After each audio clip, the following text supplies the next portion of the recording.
sir. I said, well, don't see him a few weeks later. And by that time we were bombing in Afghanistan. I said, are we still going to war with Iraq? And he said, oh, it's worse than that. He said, he reached over on his desk, he picked up a piece of paper. He said, I just got this down from upstairs, meaning the Secretary of Defense's office today. And he said, this is a memo that describes how we're going to take out 7 countries in 5 years, starting with Iraq and then Syria, Lebanon, Libya, Somalia, Sudan, and finishing off Iran. I said, is it classified? He said, yes, sir. I said, well, don't show it to me. And I saw him a year or so ago, and I said, you remember that? He said, sir, I didn't show you that memo. I didn't show it to you. I'm sorry, what did you say his name was? This is Wesley Clark. Wesley Clark pointed out something that, I don't know, was known for over a decade, if not longer, that the plan was to reshape the Middle East using U.S. might and power, and that all things being equal, they were going to go through one government after the next, after the next, after the next, after the next. All right. And if you notice, Afghanistan, Iraq, Syria, Libya, Sudan is a basket case.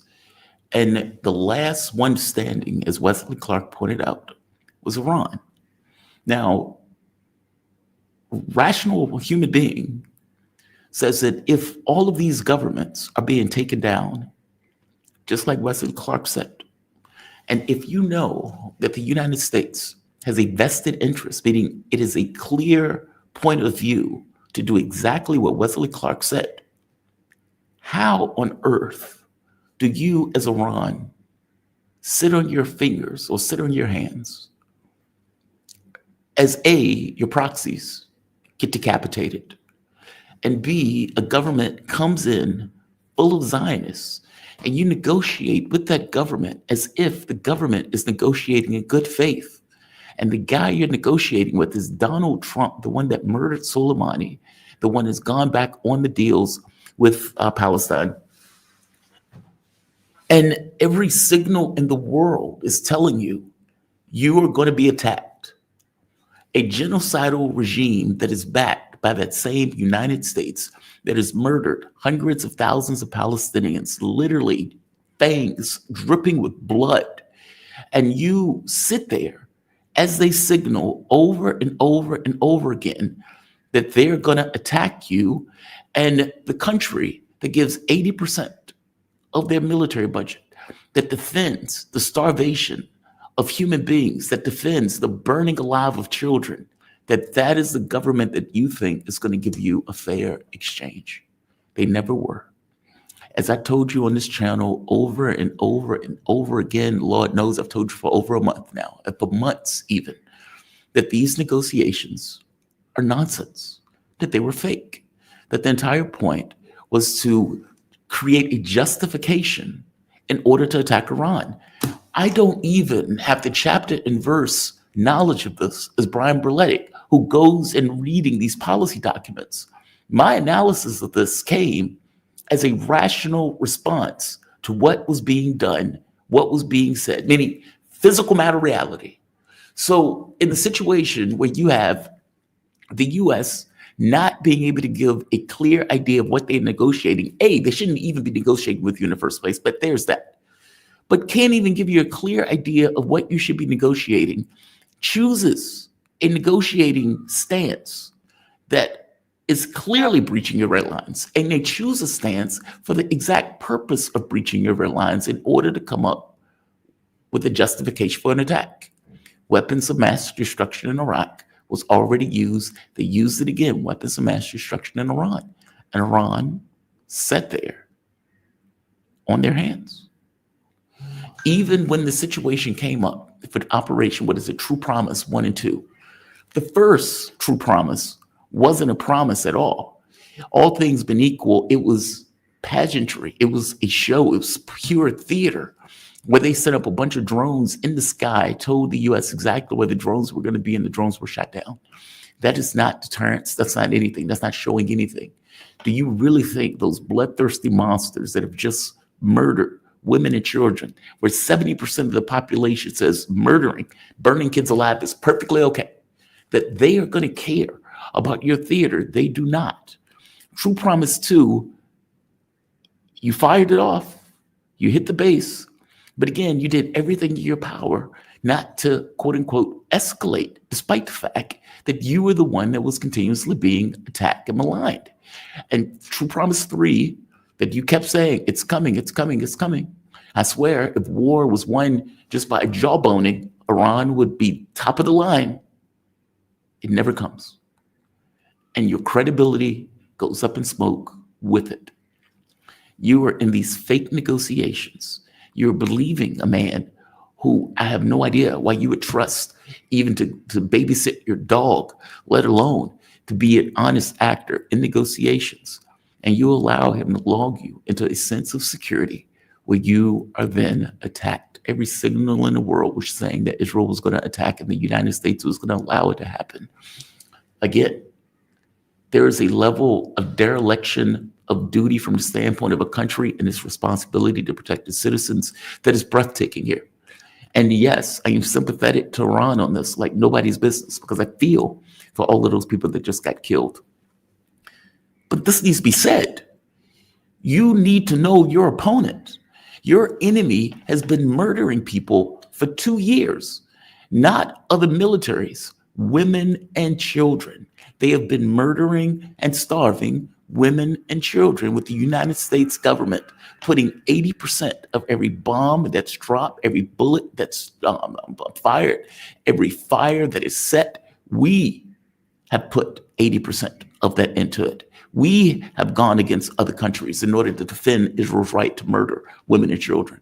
We have done that. We have went to the ICJ in order to defend Israel's right to starve entire populations, millions of human beings. We have stood by, watched, and supported as they shot starving people in the back who was running to get food. We watched them do all of that. What were you doing as we were watching them do all of that? What were you doing? What were you thinking? I got to be honest. I'm mystified by this. One person after the next came on the show and they would say, well, I can't, or rationally, I don't know why the U.S. will support this. And I would say, of course they will. They're neocons. Why wouldn't they do it? They've planned for it, regardless of the administration, regardless of the government. They've done the exact same thing all through the last 20 years. And you have a president that is entirely co-opted, that has all of these neocons, Zionists, and whack jobs around him. And he is giving you a position that Iran would never accept. So why do you think he's being an honest arbiter? And they would say, well, I don't think it's rational for them to do it. And then I would say, okay, I don't know what the hell you're talking about. This was an attack, let's be very clear, by the United States and Israel. This is not oh my God, Israel went rogue. It's not that. And I understand that many people want to believe that because they want to somehow defend Donald Trump's, integrity. He has none. Liars, habitual liars lie, as I keep pointing out. Even me, rando hosts, looking at this, came to the assessment months ago that he's not being an honest actor in regards to these negotiations. And now, Iran, being lulled into a false sense of security, has just been hit with a massive attack. It sat there and allowed itself to be hit with a massive attack. Instead of waiting for this, you should have turned Israel into glass when you had the opportunity to do it with True Promise 3, when there was a back and a forth, and they hit you again, and you just stayed there, and you shook your fist at them as if shaking your fists mattered. You've been hit. The question now is, are you going to defend your country? And I am hearing a lot of jawboning coming out of Iran. They've apparently launched drones, but that's it. Now they are saying that the massive attack is going to be unlimited. It is going to be the largest attack in the history of attacks. And again, this to me is a lot of jawboning. The only language that should have came out of Iran was an immediate strike. I was told that Iran was on high military alert. Doesn't seem like it. I was told that Iran had already planned in their meeting their response. It doesn't seem like it. And instead, you have all of these bases that are effectively burning, all of these people that have effectively been killed, buildings attacked, meaning residential buildings attacked by Israeli missiles, military bases, nuclear sites, all of these things being hit.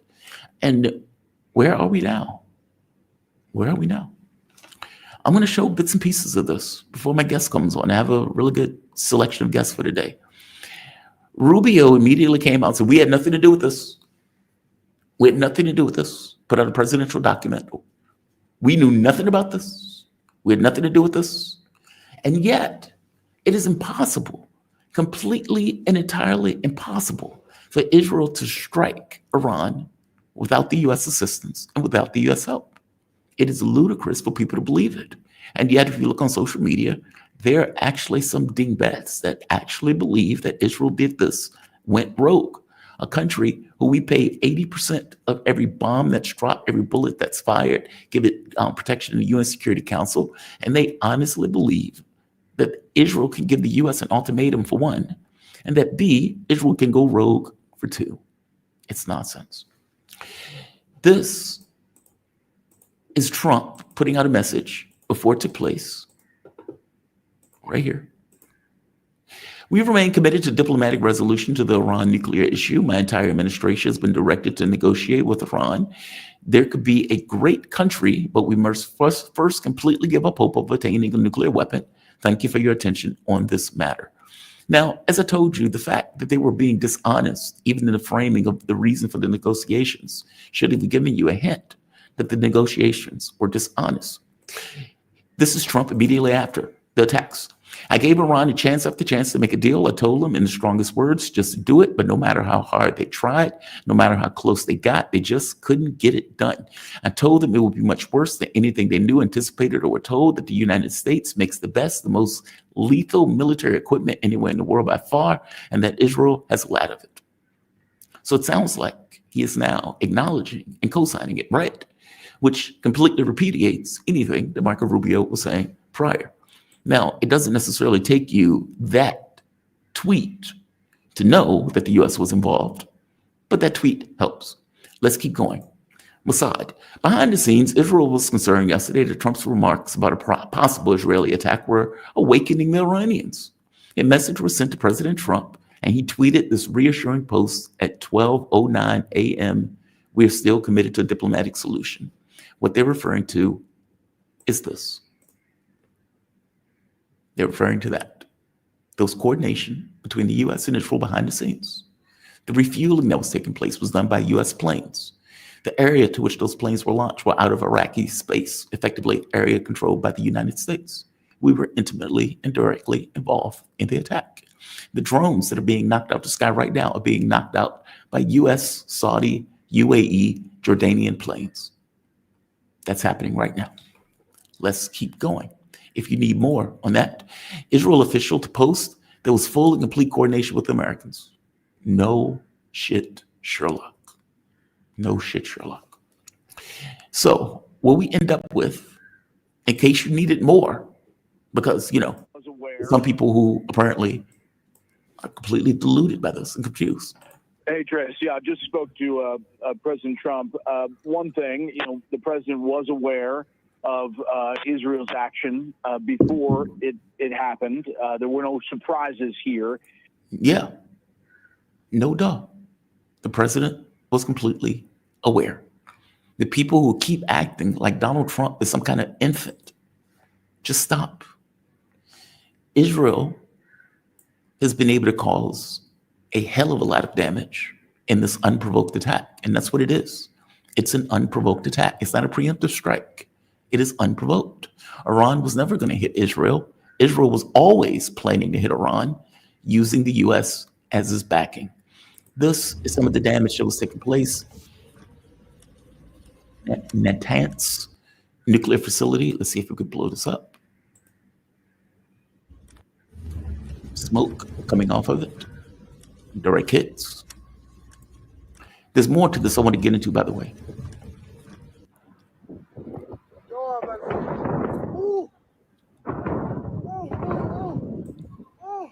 Another angle.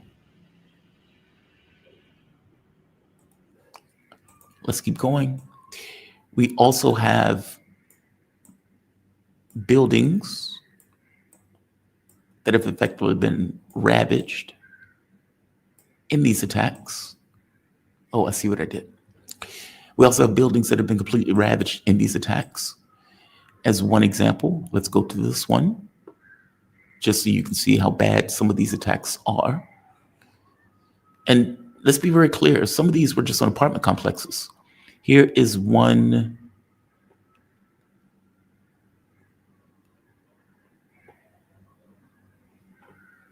This is them getting their planes out. This is one of the locations, I believe this is one of the apartment complexes that got hit.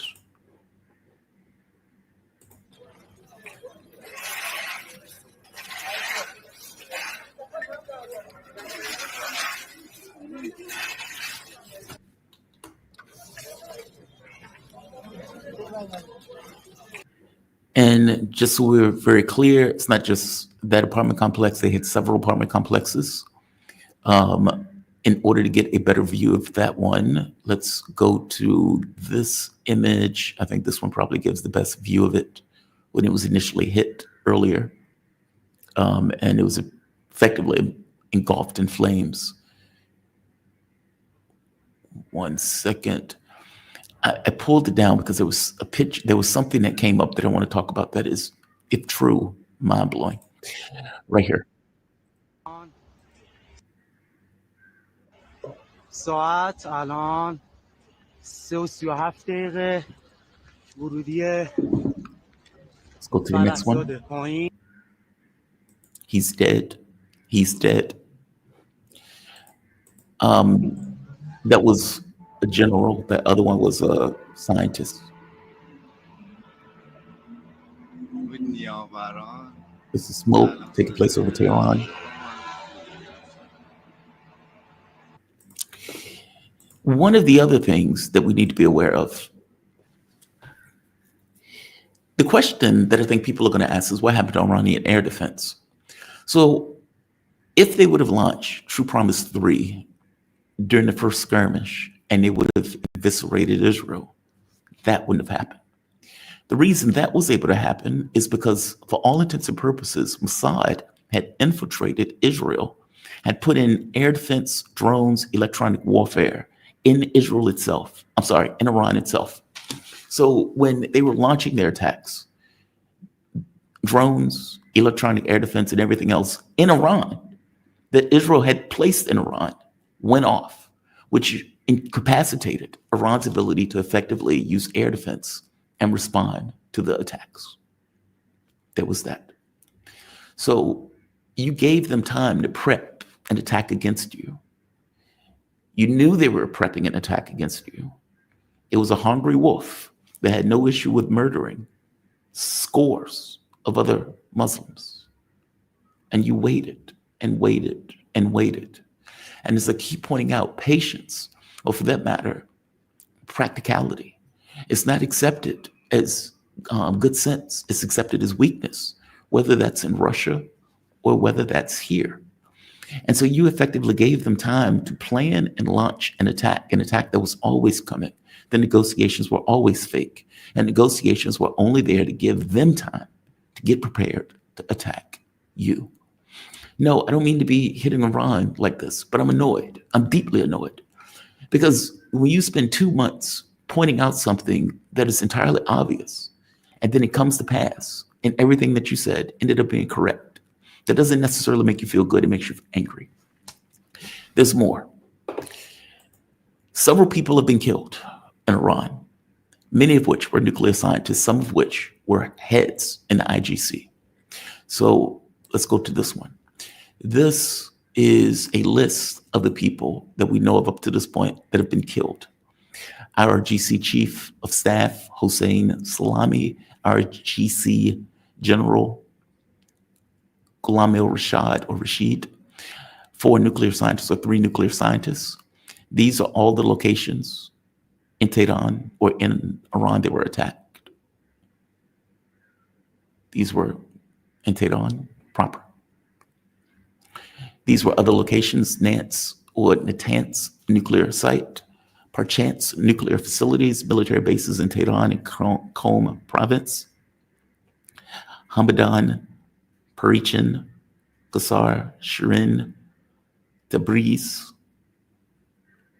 I think that one is called Ilam, Iraq heavy water facility, Kermanshah, and that one is Pirashara. And I may be pronouncing that wrong, but I think you get the point. There are lists of facilities that were effectively hit.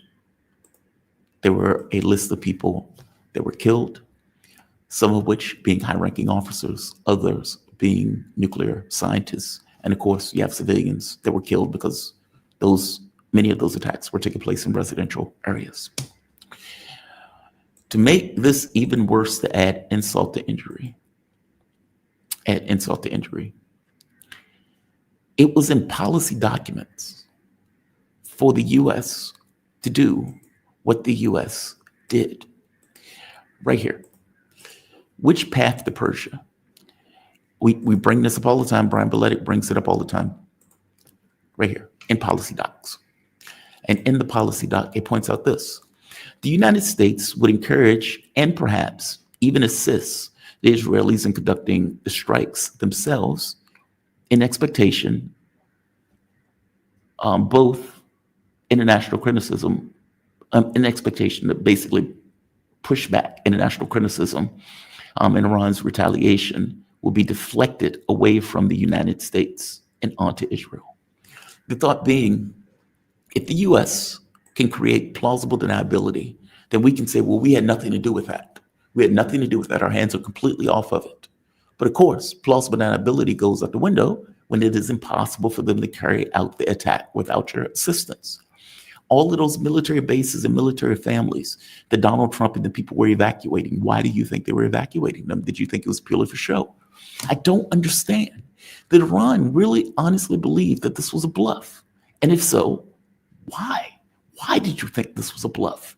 Did you think that them destroying all of those other governments over the course of the last 20 years was a bluff? All of these people, even Glenn Deason. Glenn Deason is a fucking analyst. And Glenn Deason is on Twitter saying, wow, I was on a show yesterday saying I didn't think this attack was going to take place. And again, that is mind-blowing considering he's been doing this longer than I have. And he's a professor. It was the most obvious thing in the world that a maniac regime that had no issue committing a genocide, where the world watch would be emboldened by the fact that the world would not get involved with it committing a genocide. We watched them burn kids alive. We watched them rape an inmate. We watched them use human shields. And you believe that a government that says nobody's going to get involved won't be emboldened to hit a country that it considers its complete and utter enemy, and that it believes that a Donald Trump that is entirely surrounded by Zionists, that this won't be its chance to evict all of the residents out of Gaza, or for that matter, murder all of them or starve them to death, or for that matter, take parts of Lebanon, take parts of Syria, believes that all of these groups that were working with Iran as resistance were handicapped and that Iran was left alone by itself. How do you come to an assessment that they wouldn't do it? I am confused. I am deeply confused. It's one thing for an analyst, a professor like Glenn Deason to come to that assessment. It's another thing for a government like Iran that should be damn skeptical of anything that is happening, anything that the U.S. is saying, for its own self-preservation. I am confused. I'm confused. What I was reading before I started this is shocking to me if it's true. And I hope everything in me that it's not true. The public in Iran is outraged, as they should be. As they should be.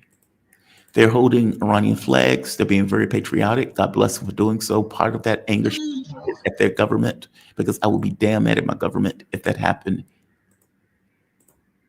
with foreknowledge.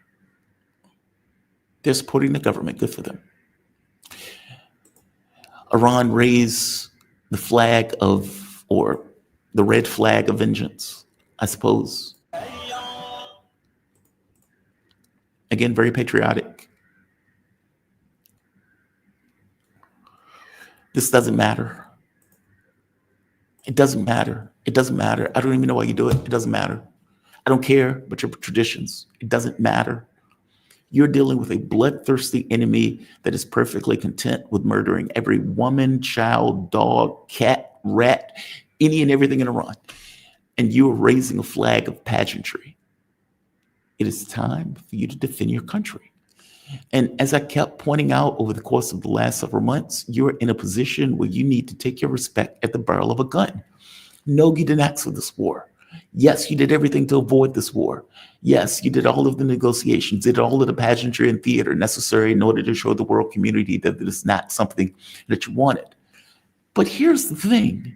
It is not the world community that is being attacked. It's you.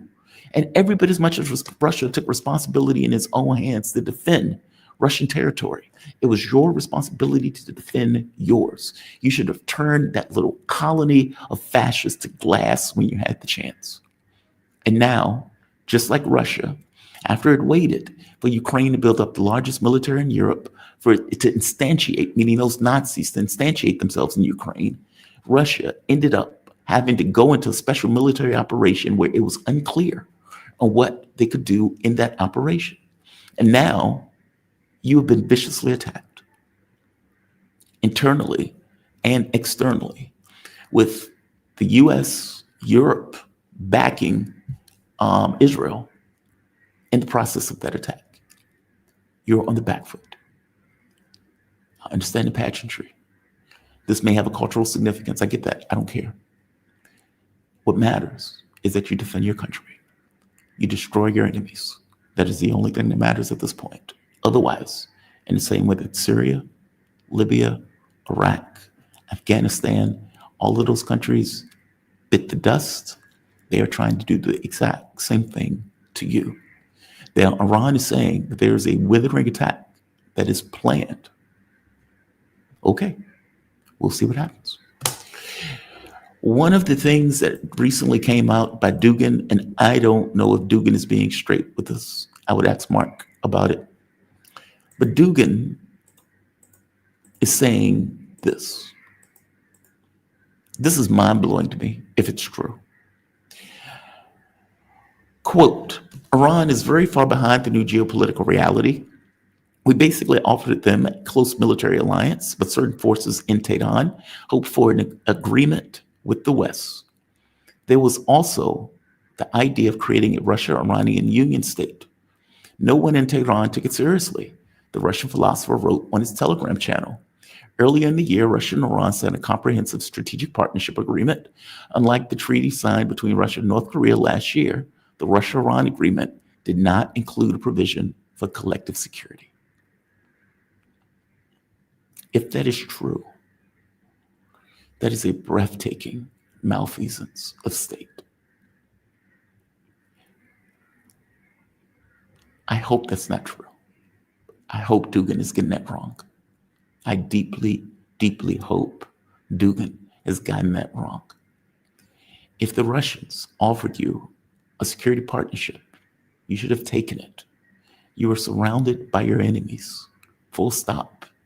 And right now, you are alone in the world, facing all of the US, all of Europe, and Israel, and the brunt of all of that against you, including Saudi Arabia, Jordan, UAE. I also pointed out, by the way, that Saudi Arabia was not to be trusted. I pointed out that Saudi Arabia was not to be trusted. And the reason I pointed out that Saudi Arabia was not to be trusted is because it's a quisling and a vassal of the US government. And as a quisling and vassal of the US government, whatever they say to you, whatever hands they shake, whatever camaraderie that they're offering to you, at the end of the day, they're a vassal of the US government. And what is Saudi Arabia doing right now? It is opening its airspace for Israel, if not involved itself in knocking down the first batch of drones that Iran has sent to attack Israel. Amazing, right? But it's not amazing. This is a Game of Thrones. What's right and wrong doesn't apply. what applies is the first priority of state, defense. It is the first job of government to defend your state. It's just, I hit Marandi up when this first happened and I asked him if he was okay and safe. He said yes. And, you know, my thing to him was, look, the monsters are at your gates. And you didn't ask for this war. Lord knows you did everything in your power to avoid it. But the reality of it is, it was always coming. And if you knew it was always, imagine for the moment that Russia said to itself, well, Europe and the US is not going to like us invading Ukraine. And because they're not going to like us invading Ukraine, we're just not going to do it. And we're going to allow them to set up NATO de facto in Ukraine. And we may even have European soldiers in Ukraine. And we're going to give them every weapon system that they can think of. We're going to let them effectively create a NATO Ukrainian state. What would have happened if that would have been the case?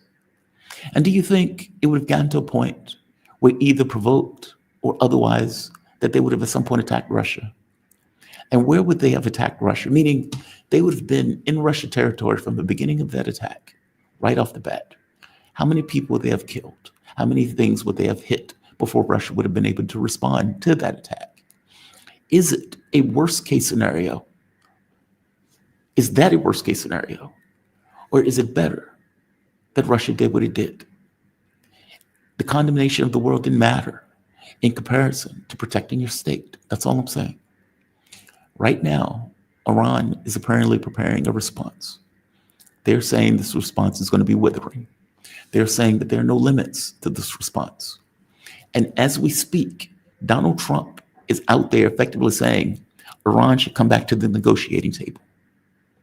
No bullshit. He's really saying that. Iran should come back to the negotiating table. They should talk. They should negotiate. They should, come and sit with us. And we should hammer out a deal. Otherwise, it's just going to get worse. Then Yahoo has come out and said, to paraphrase, you should let us destroy all of your nuclear sites. You have no more air defense. You're defenseless. And so you should let us basically destroy everything. And if you let us destroy everything, we'll leave you to your devices. Think about that. A country that has murdered hundreds of thousands of people over the course of 2 years is saying, trust us, we'll leave you to your devices. And Iran is standing by itself in this situation.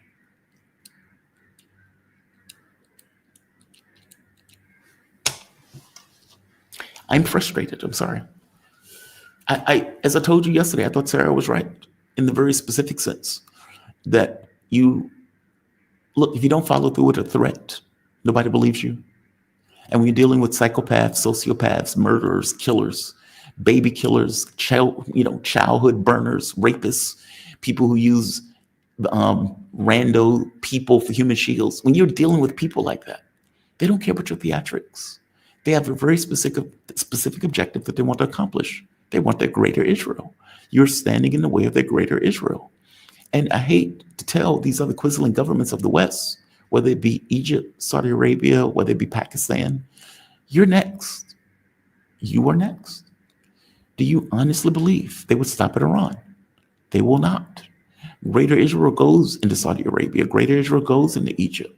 Once Iran is off the board, you are next. I strongly hope that Dugan is wrong. I really do. I really, really do. We will see what happens. Iran has said in the beginning, if any of you governments allow your airspace to be used, you are fair game. Full stop. Now the catch and the question, honestly, that is lingering in the air is, what does Iran do? Apparently, Israel hit various missile silos in order to prevent Iran from responding immediately. Now, again, some of this stuff is in the fog of war. It's hard to know.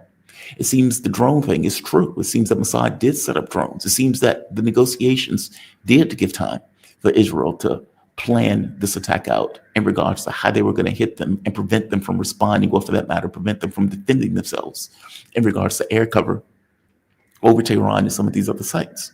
That seems to be the case. Now, let's also be very clear. Iran has thousands and thousands and thousands of missiles. Iran is a country 3 times the size of Iraq. It will be impossible for Israel to carry out one strike and take down everything that they have at their disposal. Let's also be clear. Any notion of pragmatism will be considered to be weakness. Russia, take note. Any notion of pragmatism will be considered to be weakness. Full stop. I know that is not the most satisfying thing in the world to hear, but in our current reality, it is true. And so this patience that Iran has shown, this willingness to negotiate, this willingness to give a shit about the West that's thinking about you.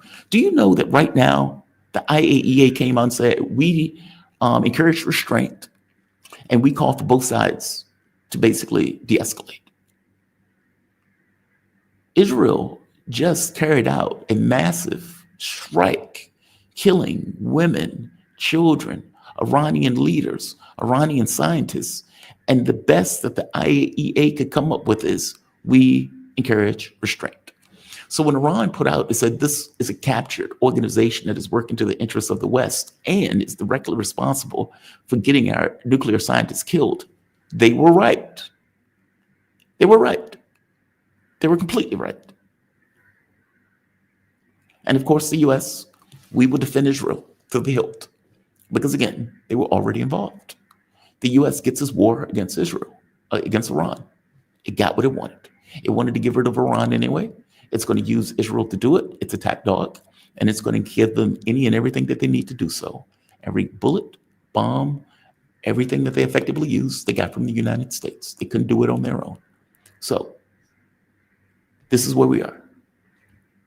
Iran is planning an attack. Israel has been launching waves of attacks. I'm not sure how many at this point. There was one last night. There was another one that took place immediately after that one.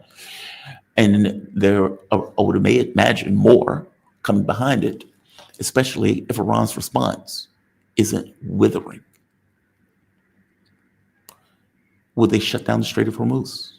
Will Saudi Arabia, Jordan, UAE get targeted? Will they go after US bases? Are their threats sincere? And if they're not, then you once again will lose legitimacy and credibility. This is the world to which we occupy. They need to understand that. If they honestly believe that they were somehow safe from attack, that is breathtaking naivety. That is breathtaking naivety. And under normal circumstances, you would think that a state that was under this much pressure for this long would not be this grotesquely naive. I hope that's not the case. I suppose we will find out.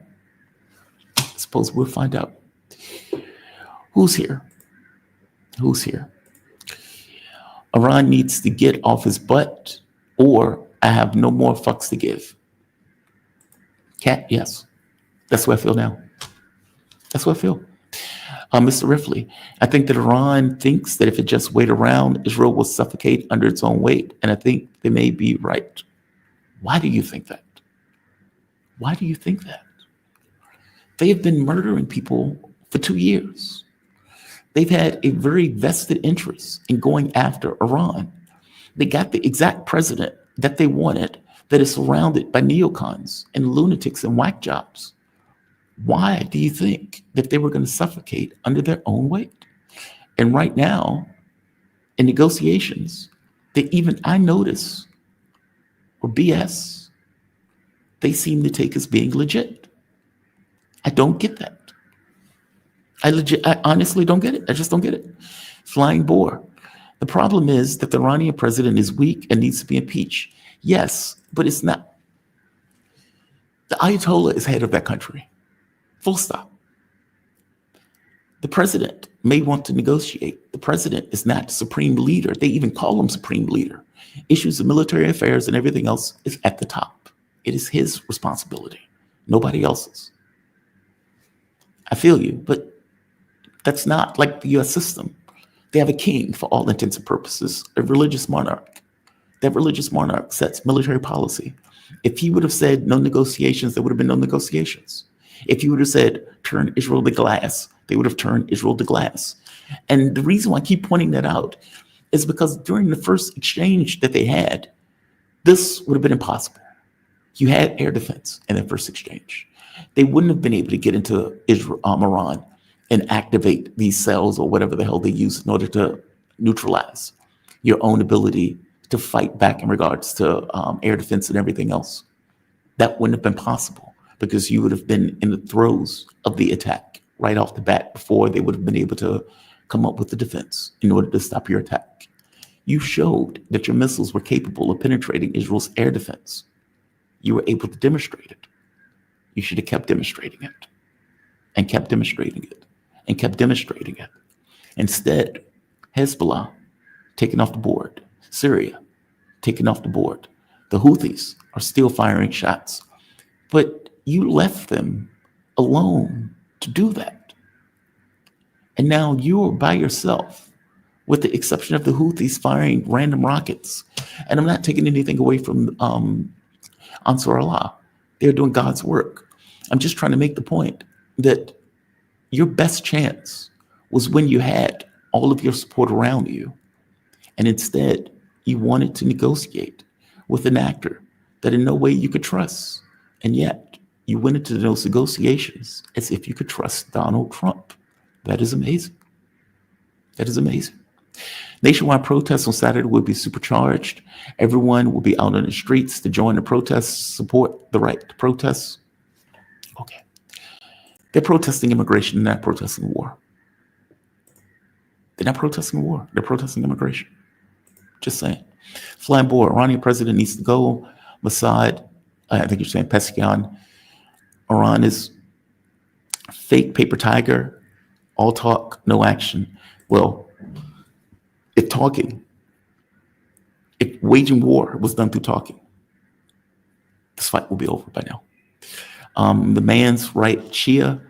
If Iran had attacked, what is this? The first day media headline would be have Iran unprovoked attack against victimized Israel, but now the headline is reading how it was preemptive strike, and it's to say it was justified because Iran was going to attack first.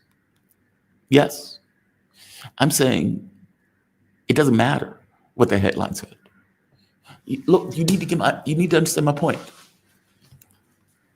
The propaganda that is coming out the West is secondary. You were never going to get any newspaper in the United States to agree with you, to back you, to side with you, to understand your point of view. It was never going to happen, ever. Under any circumstances was that ever going to happen. And this war was coming to your shores and your gates, always. Meaning you always were going to have this particular fight. And so, yes, you could have taken preemptive action and dealt with the headlines as those headlines came out. Or you could have waited for them to attack you in the way that they have now. And what?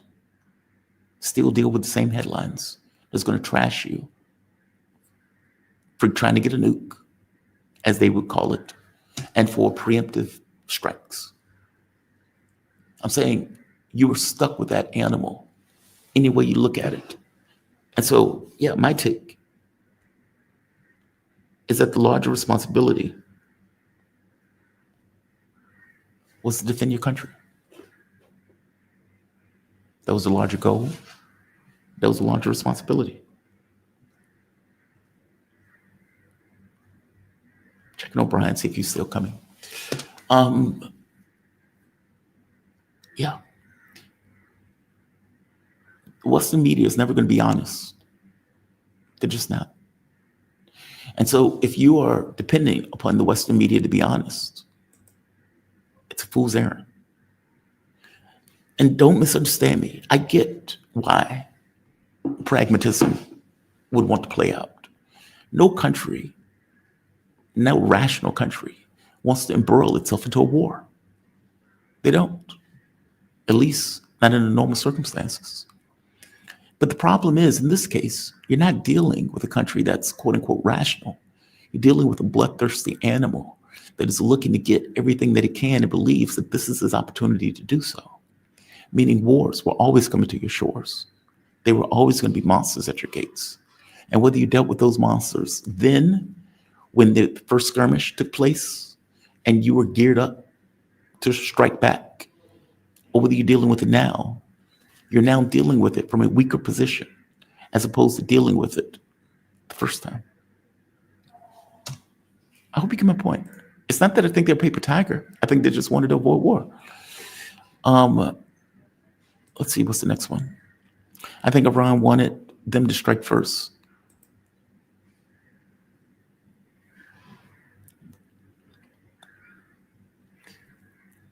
Israel did strike first. They did. Think back for a moment. There was True Promise 1, which was just theater. But if you remember, True Promise 2 was delivered after Israel attacked Iran, meaning Israel struck first. Iran retaliated. Israel struck third. So you have a skirmish that's taking place where you can legitimately hit back because you were hit. They didn't do it. They didn't do it. They just didn't do it. And so now they're in a worse position. This is what I'm saying. And you get the media and the newspapers reporting Israel did a preemptive strike as opposed to an unprovoked attack. I hope you understand the difference in those things. Preemptive strike makes it look as if Iran was going to attack Israel, but Israel got to it first, as opposed to Iran was never going to attack Israel, and Israel just attacked Iran. Those are two radically different things. I hope you get what I'm saying here. Those are very different. Those aren't the same. Those aren't the same things. They may have wanted it, but should they have wanted it is what I'm getting at. Gary Curtis, is it true that Dugan said Jamal Sardis? I don't know. I don't know. I desperately hope it's not. And just if people didn't know who we're referring to, Alexander Dugan, somebody who I attacked on Twitter, my patience is wearing thin. He says this. He says, Iran is very far behind the new geopolitical reality. We basically offer them a close military alliance, but certain forces in Tehran hope for an agreement with the West. There was also the idea of creating a Russia-Iranian union state. No one in Tehran took it seriously. The Russian philosopher wrote on Telegram. Earlier this year, Russia and Iran signed a comprehensive strategic partnership agreement. Unlike the agreement or similar agreement with North Korea, it did not include a provision for collective security. Now, if you remember, there was talks about that agreement that went back for a while, and then they signed a comprehensive agreement with the explicit point that military cooperation was not part of the agreement. At the time, I was like, okay, well, that's interesting. Did they not do it because they were concerned about an attack from Israel and that Russia would get dragged into the war? I think Mark was like, well, no, that's not it. Okay. Now, I don't know who Dugan is talking to. I don't know if he has somebody in the State Department that is telling him that. I don't know where he's getting that from. So take that with a grain of salt. I am hoping that is not true. Clearly, they signed a security partnership with North Korea, very enthusiastic about getting involved in these conflicts and getting some level of, let's say, practice for some kind of conflict. Iran, apparently not so much. And this is even more a dereliction of duty after watching Syria go down, right? Like, you watch a state get destroyed, and you may say to yourself, we're not Syria, but they're attacking you like you are. They're attacking you as if you are. So, Curtis, I don't know. When I talk to Mark, I'll ask him about it, but I don't know. Christopher Newton, Iran is space because everyone else needs them for multipolarity. They're like Serbia in 1914. Everyone has an interest in their own outcome. Christopher Newton, I don't think so. Look, it's one thing if you sign a security partnership with me, then For one, the world knows that I'm backing you. So that at the very least gives other people pause in the case of you being attacked. It's kind of like a nuke, right? Like if I have a nuclear weapon, I'm telling everyone that I have a nuclear weapon because I want everyone to know that I have a nuclear weapon. I don't want to keep it secret. The strength of the nuclear weapon is me not using it. It's me showing it.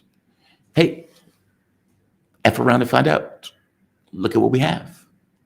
Well, the same thing is true for security partnerships. If you attack this one, you're bringing in these others. You're bringing in North Korea and you're bringing in Iran into whatever conflict that is taking place. And so if you don't have it though, then what? Then what?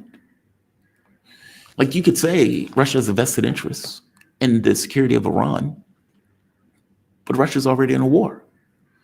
And is Russia going to divert resources away from its own war in order to get into involved in a war with Iran that could bring the world to the brink of a third world war?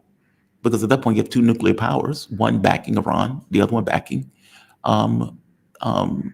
Israel. And what's wild about that, it looks like the First World War, right? I mean, under that model, you would have had Russia, who's backing Serbia, and you'd have had Austria-Hungarian Empire, Germany backing Austria-Hungarian Empire.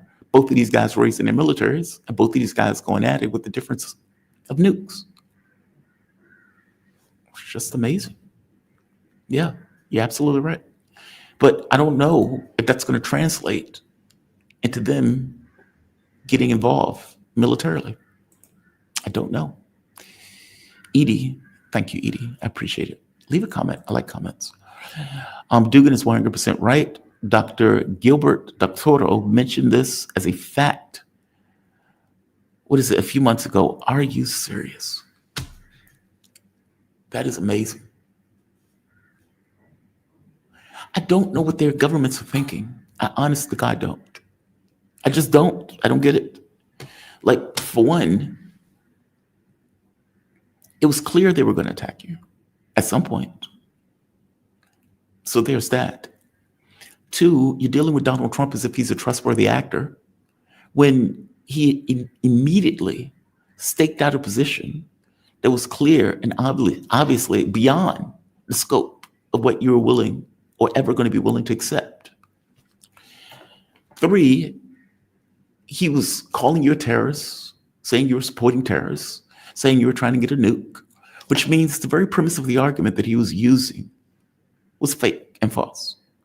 So the very basis of it was built on lies.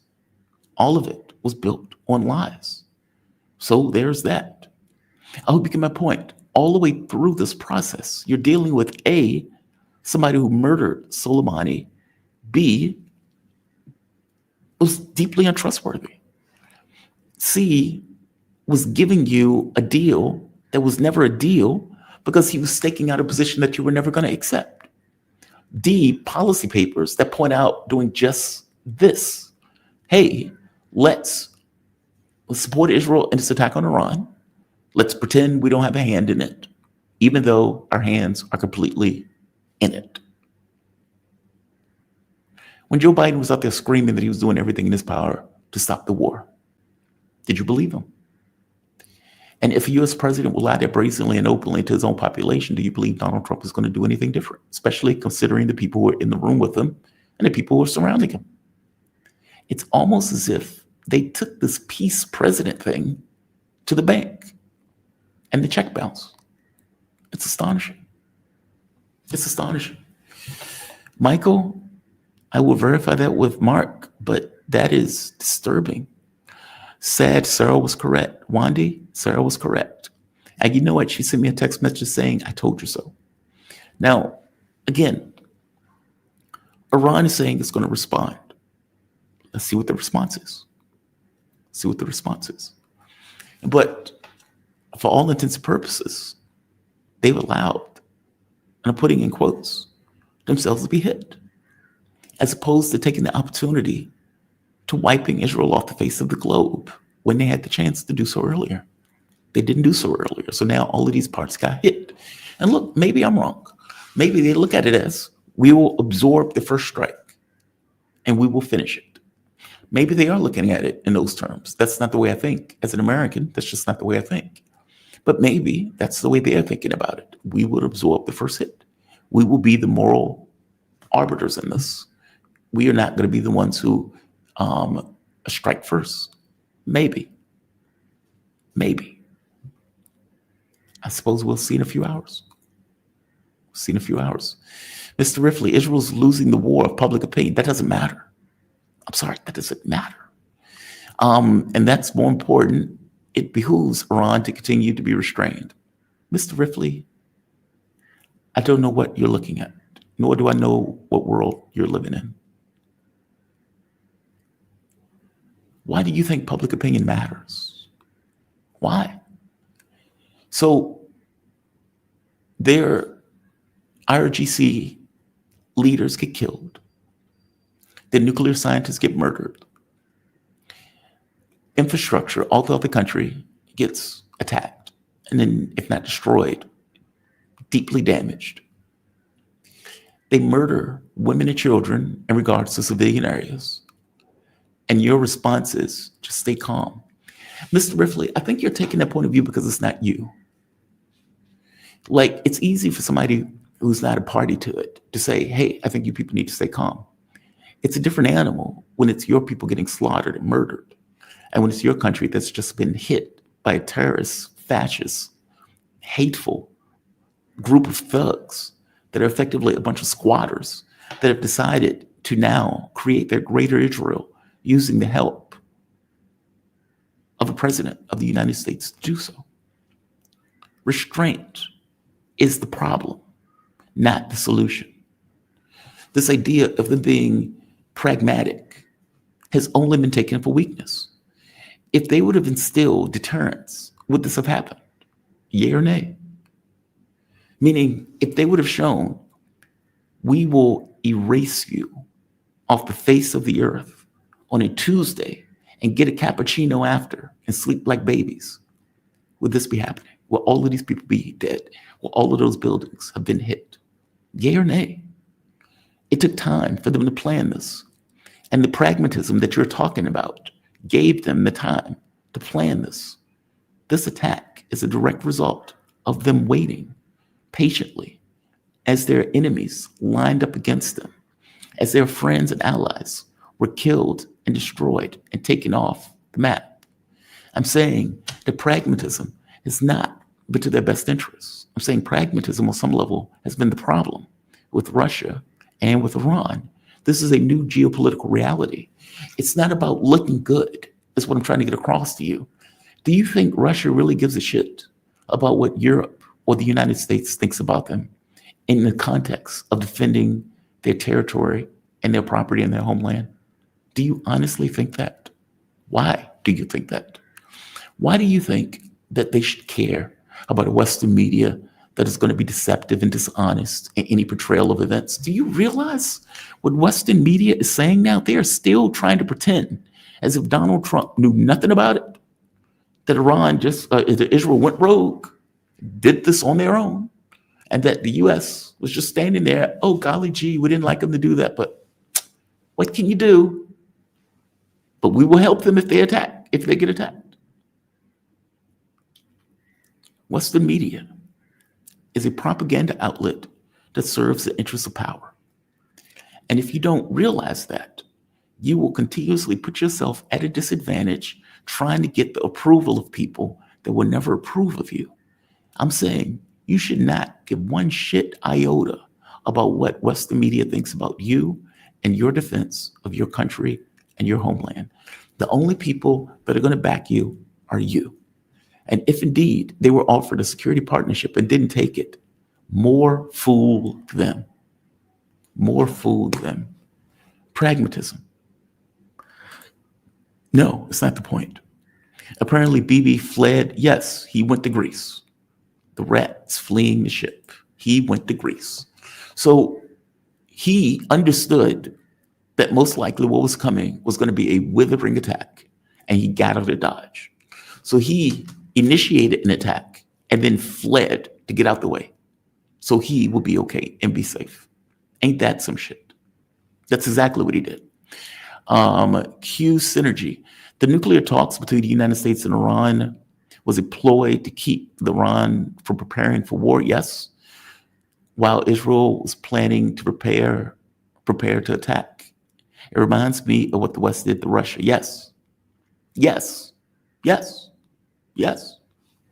Minsk agreements 1 and 2. And what did Angela Merkel say? The Minsk agreements were there to give Ukraine time to build up a military. So, an agreement that was there to prevent a war, supposedly, in the overt, was used to provoke one and to get Ukraine prepared to provoke that war. Ain't that something? And here we are again, with these guys believing the West and falling for it once again. Q synergy, you're absolutely 1000% correct. It's the exact same thing. Fortunately, this time around, Russia said, we're not accepting that. We're not tolerating this. We're going to prosecute our aims for unconditional surrender. Iran never got the memo. They never got the memo. Just amazing. Let's keep going. I'm waiting on Brian Berletic, by the way. Marianas Rose, if I'm Pakistan, where do I stand right now? You should be terrified. Pakistan has apparently put their jets into the sky. They are flying around their own nuclear sites, believing that they could be next. And they could be next. There was a Pakistani presenter effectively saying we should stand with Iran because we will be next when Iran falls. For some reason, Pakistan gets it. The other governments don't. And they are sitting there content as can be, helping the United States sign their own death warrants. Sign their own death warrants. Just amazing. Dana, Iran made a bad mistake, yes, trusting the Washington, D.C. setup. No one should trust Trump and his cabinet. But see, that's just it, Dana. It's not just Trump and his cabinet. They shouldn't trust the U.S., period. Why should? Under what terms do you believe that you can trust the United States? Just honest talk. No bullshit. In the Russia context, Minsk 1 and 2 were nonsense. Angela Merkel, Hollande all came out and said, we lied. We intentionally lied to the Russians. That's what we did. We did it to allow Ukraine to build up a military. Okay. So in one context, they lied. Palestinians lied. Completely lied. And Iran, your humble hosts kept saying these negotiations were fake.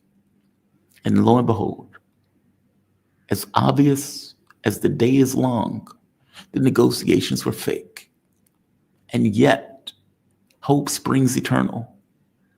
And the Iranian government apparently believed it. That's amazing.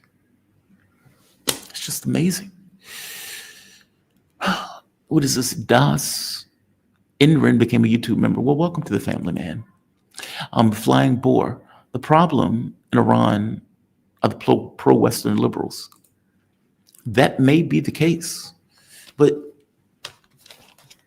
okay. So what? Right? The pro-Western liberals aren't in charge. They're not the people who are in positions of authority. It is not the pro-Western liberals' responsibility to defend the integrity of the state. Sovereignty shouldn't be up for grabs. It is the principle, in this case, Ayatollah Khomeini, I believe it's pronounced. It's the state's job to protect itself and the citizens of that country. Full stop. Full stop. What the West wants is for some Western liberal that will sell them out every bit as much as Jelani. Question is, do they get it? Is Iran able to protect itself? These are open questions now. Edie, if Iran knew this attack was possible, why didn't they move and protect their high priority targets? Edie, that is a fascinating question. That is a fascinating question. Because if you remember, they were putting out, again, more talk saying, we're protecting we are prepared for combat, we're prepared for any eventuality, we're on high military readiness, et cetera, et cetera, et cetera. Like I said, if you wage war through talking, they would have decimated Israel by now. The scientists and the commanders should have been moved to different locations. No country intelligence. You are asking the first question that I asked, do they not have bunkers to put these people in? It was clear that they were preparing for an attack. The only assessment that I can come to is that Iran thought they were bluffing. I've spoken to Iranians, by the way, and they would be like, the U.S. is bluffing, the U.S. is bluffing. We don't believe the U.S. would do it. And I'm like, why do you think that? Why do you think that? I never understood why they thought that. And it was like, well, I think they're bluffing. We think they're bluffing. And so I guess they assumed that when they were saying we're moving our high value targets, or we're moving the people out of the various regions, meaning U.S. personnel, that this was some kind of pressure campaign, as opposed to actually an attack being planned. I could only come to the assessment that they thought the U.S. and Israel were bluffing. Think about that. A country that has murdered 200,000 people, they thought it was bluffing. That's amazing, right? That's shocking by itself. That's just an astonishing thing by itself. Super sticker. Well, thank you. I think this is Days Idwardin. I may be mispronouncing it. I'm sorry if I am. Damaged Eater. Would you put some blame on Russia for pushing Iran to negotiate with the United States while dealing with their own bad faith negotiations with the United States? But did they do that? I mean, you know, when I mentioned that to Sarah yesterday, she was like, it's Russia's fault. And I was like, well, no, it's not Russia's fault. It's just, in my mind, you may think to yourself, you may not want a war in the region. And so you may say, hey, maybe you should negotiate. But if you remember, Pezeshkian wanted to negotiate. If you remember, the Ayatollah was more skeptical of this process. Pezeshkian wanted to negotiate. So I guess you could put blame on Russia if Russia did indeed tell Iran to do that as a flat fact. I don't know that. But if they did, but see, Russia's negotiating with the US. But the difference is Russia's skeptical of those negotiations. And Russia's pursuing their own military objectives. And regardless of Russia might have saying, hey, maybe you should negotiate. It may give you more time to set up, to get prepared and everything else. At the end of the day, you and the integrity of your state are your responsibility. Meaning, I don't think for a moment that Russia told them, don't prepare for a conflict. And if Dugin is right, where Russia was like, we need to have a military cooperative or economic military cooperation, and Iran turned them down in favor of negotiations, then you can't put that on the Russians. Obviously, elements of the Iranian government wanted to negotiate with the United States, believing they'd get something out of it. There were even reports coming out of the press talking about how Iran didn't seem that they were getting anything out of the Joe Biden administration, but Trump seems to be legitimate in his negotiations. So you can't put this on the Russians. Let's say that the Russians did say, hey, maybe it's a good idea to negotiate. There were obviously elements in that government that were trying to negotiate. I don't have any proof, evidence that the Russians told them to do that. And I have a hard time believing that they would have told them to be stupid. So fair enough. But I think if nothing else, if you're looking at the two different parties in this, Russia didn't take a deal. Russia's pursuing their objectives militarily. Iran had the potential and the chance to go after Israel on an even footing when they were in their first exchange. But they wanted to be pragmatic, and they pulled back, and they negotiated with somebody who is a habitual liar. The world should take notice. You're making emotional appeals. Emotional appeals to who? To who?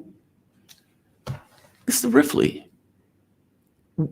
what are you talking about? Do you understand what's happening right now? You seem to be blissfully unaware of what is occurring on the ground. A country has just been attacked.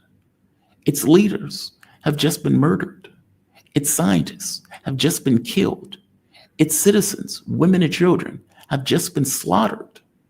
And your response is they need to have restraint, because the restraint has done what? Has done what? Dude, I don't think you're paying attention. Tyler McConnell, hold me back, Jamal. I'm about to respond. Okay. Fair enough. Christopher Newton, Iran is still a revolutionary state. Think America in 1831. Testing the mettle of the Iranian people can go two ways. They're not materialists. Look, it's not that I think that they don't have the capacity to respond. As I told Sarah yesterday, I think they do. I think my issue, more so anything else, is that when they had the chance to avoid getting hit like this, they didn't take it. And instead, they went through these fake negotiations, which allowed Israel to effectively build up an insurgency, almost like a fifth column, inside Iran itself. That fifth column being the thing that was able to incapacitate the country during the attack. I hope you get my point. Like, meaning, if you would have responded as opposed to jawboning constantly for months, talking and talking and talking, acting like Ukraine when Ukraine was putting out promo videos, this wouldn't have happened. Would you have had exchanges? Yes. But would it have been an unprovoked unilateral attack that caught you flat-footed? No. No, those are different things. Brother B, all three Abrahamic religions have end times eschatology. Eschatology, but it was eschatology, but okay. Maybe the religious leaders in Iran allowed this to happen to bring forth the Messiah. I don't think so. I don't think so. I don't think so. They may have. I know Russians always said they would take the first strike in a nuclear war. They would never strike first. But that's not what's happening. I mean, look, I don't want to be too brutal in my take on this. Like I said, I'm annoyed. You're dealing with a country with nukes. And because you're dealing with a country with nukes, all things being equal, you want to stay out of a war. That I get. And let's be very clear, that's commendable. That's a rational response, right? No country, all things being equal, wants to get into a war. Fair enough. 1000% correct. But pretending like the United States is a negotiator, when the United States is backing Israel to the tune of 80%, when the US, when Israel has been their attack dog in the Middle East and has been killing Arabs to the tune of hundreds of thousands, at some point, you have to kind of accept, okay, this isn't going anywhere negotiation-wise. And what they're asking for something that we said we were never going to give. There's that. When the families are being moved, there's that. It's almost as if they looked at it as if it was a pressure campaign, as opposed to they're about to attack. Now, if indeed the air defenses are down in the way that Israel is claiming, okay, that's a problem, right? What does Iran do? Is the question. That is a looming question. That is a looming question. I'm really hoping Brian Berletic can join me today. Let's see. What's next?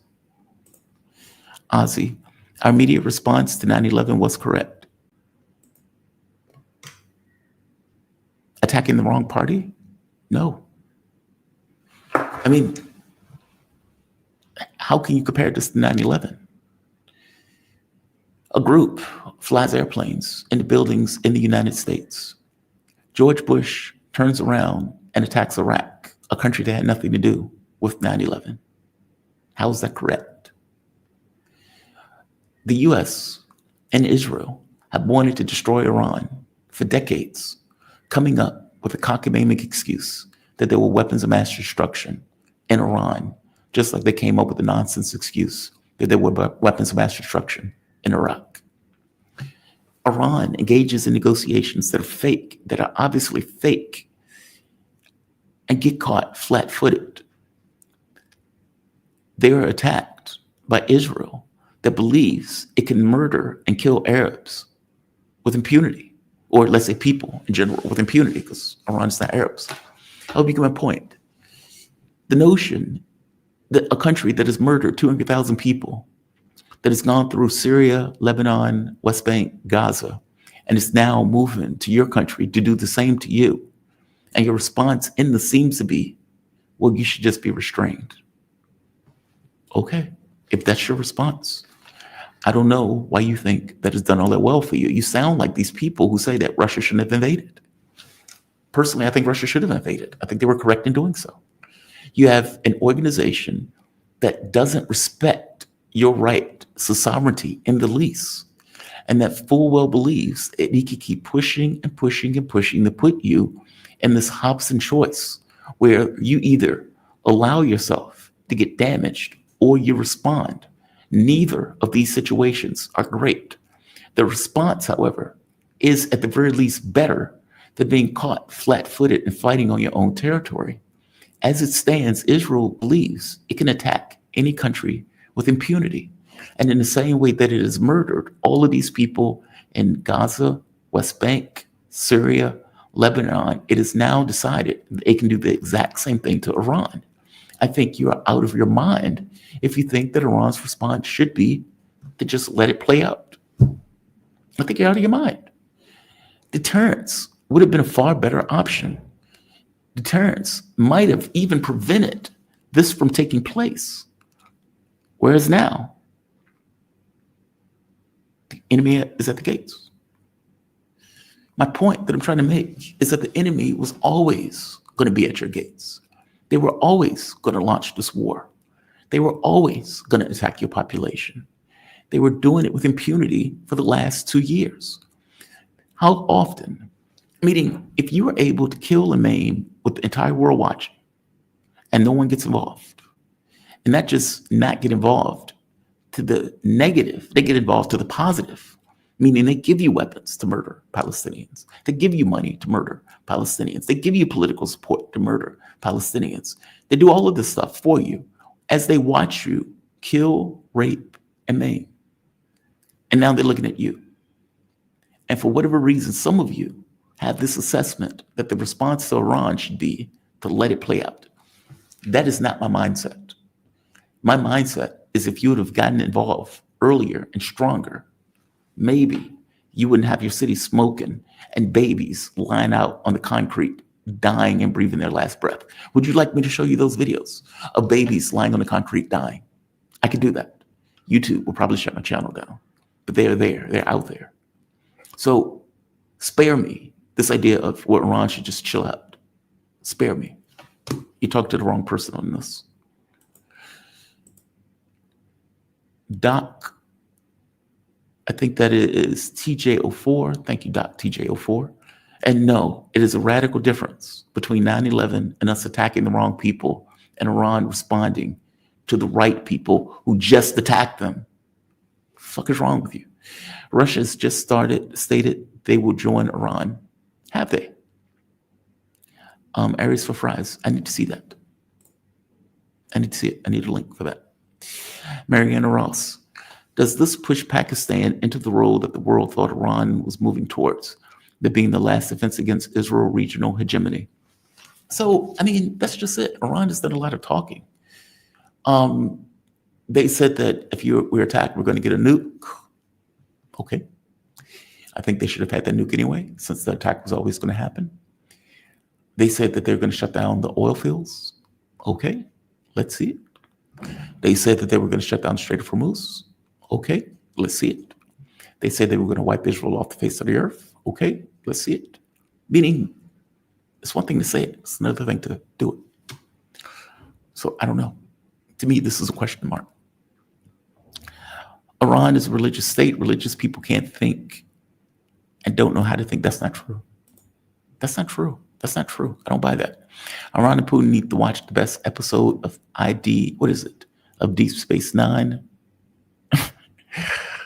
Well, I think they need to pay attention to what is happening in front of them. That's what I think. I think Russia's gotten the memo. I don't think Iran has, so at the very least, maybe they just got it. There's just no way Russia, China, and Iran has to present a united front or they're going down. That is my thought. I don't know if it's theirs. Apparently you're making it to me. I'm trying. I mean, what do you expect? Johnny and Todd get into a fight. Todd punches Johnny in the face, steals his lunch money, and does it over and over again. And the parent comes out and says, hey, you shouldn't fight. So you should just be bullied? Is that the response? If Iran would have initiated deterrence, which is what they said they were doing with True Promise 2, right? And is what they said the point of True Promise 3 was, would we be here right now? That's an honest question. If they would have went after Israel with the same veracity that Israel was willing to go after and murder all of these people, hundreds of thousands of people, would Israel have been willing to test them in this particular way? And not just would they have been willing to test them in this way, would they have been able to? That is a fair question.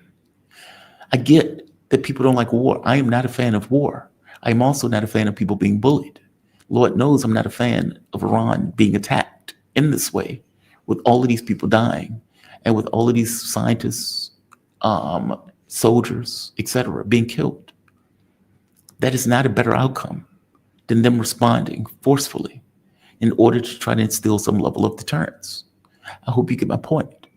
Sitting back and being chill, what has that gotten them? They have been chill this entire time. The entire way through, they've been chill. They've been calm. They've been the rational actors. They've been the people who are willing to negotiate, even with somebody as a habitual liar as Donald Trump. What do you expect from them? I hope you get my point. Like, what is it that you want from them?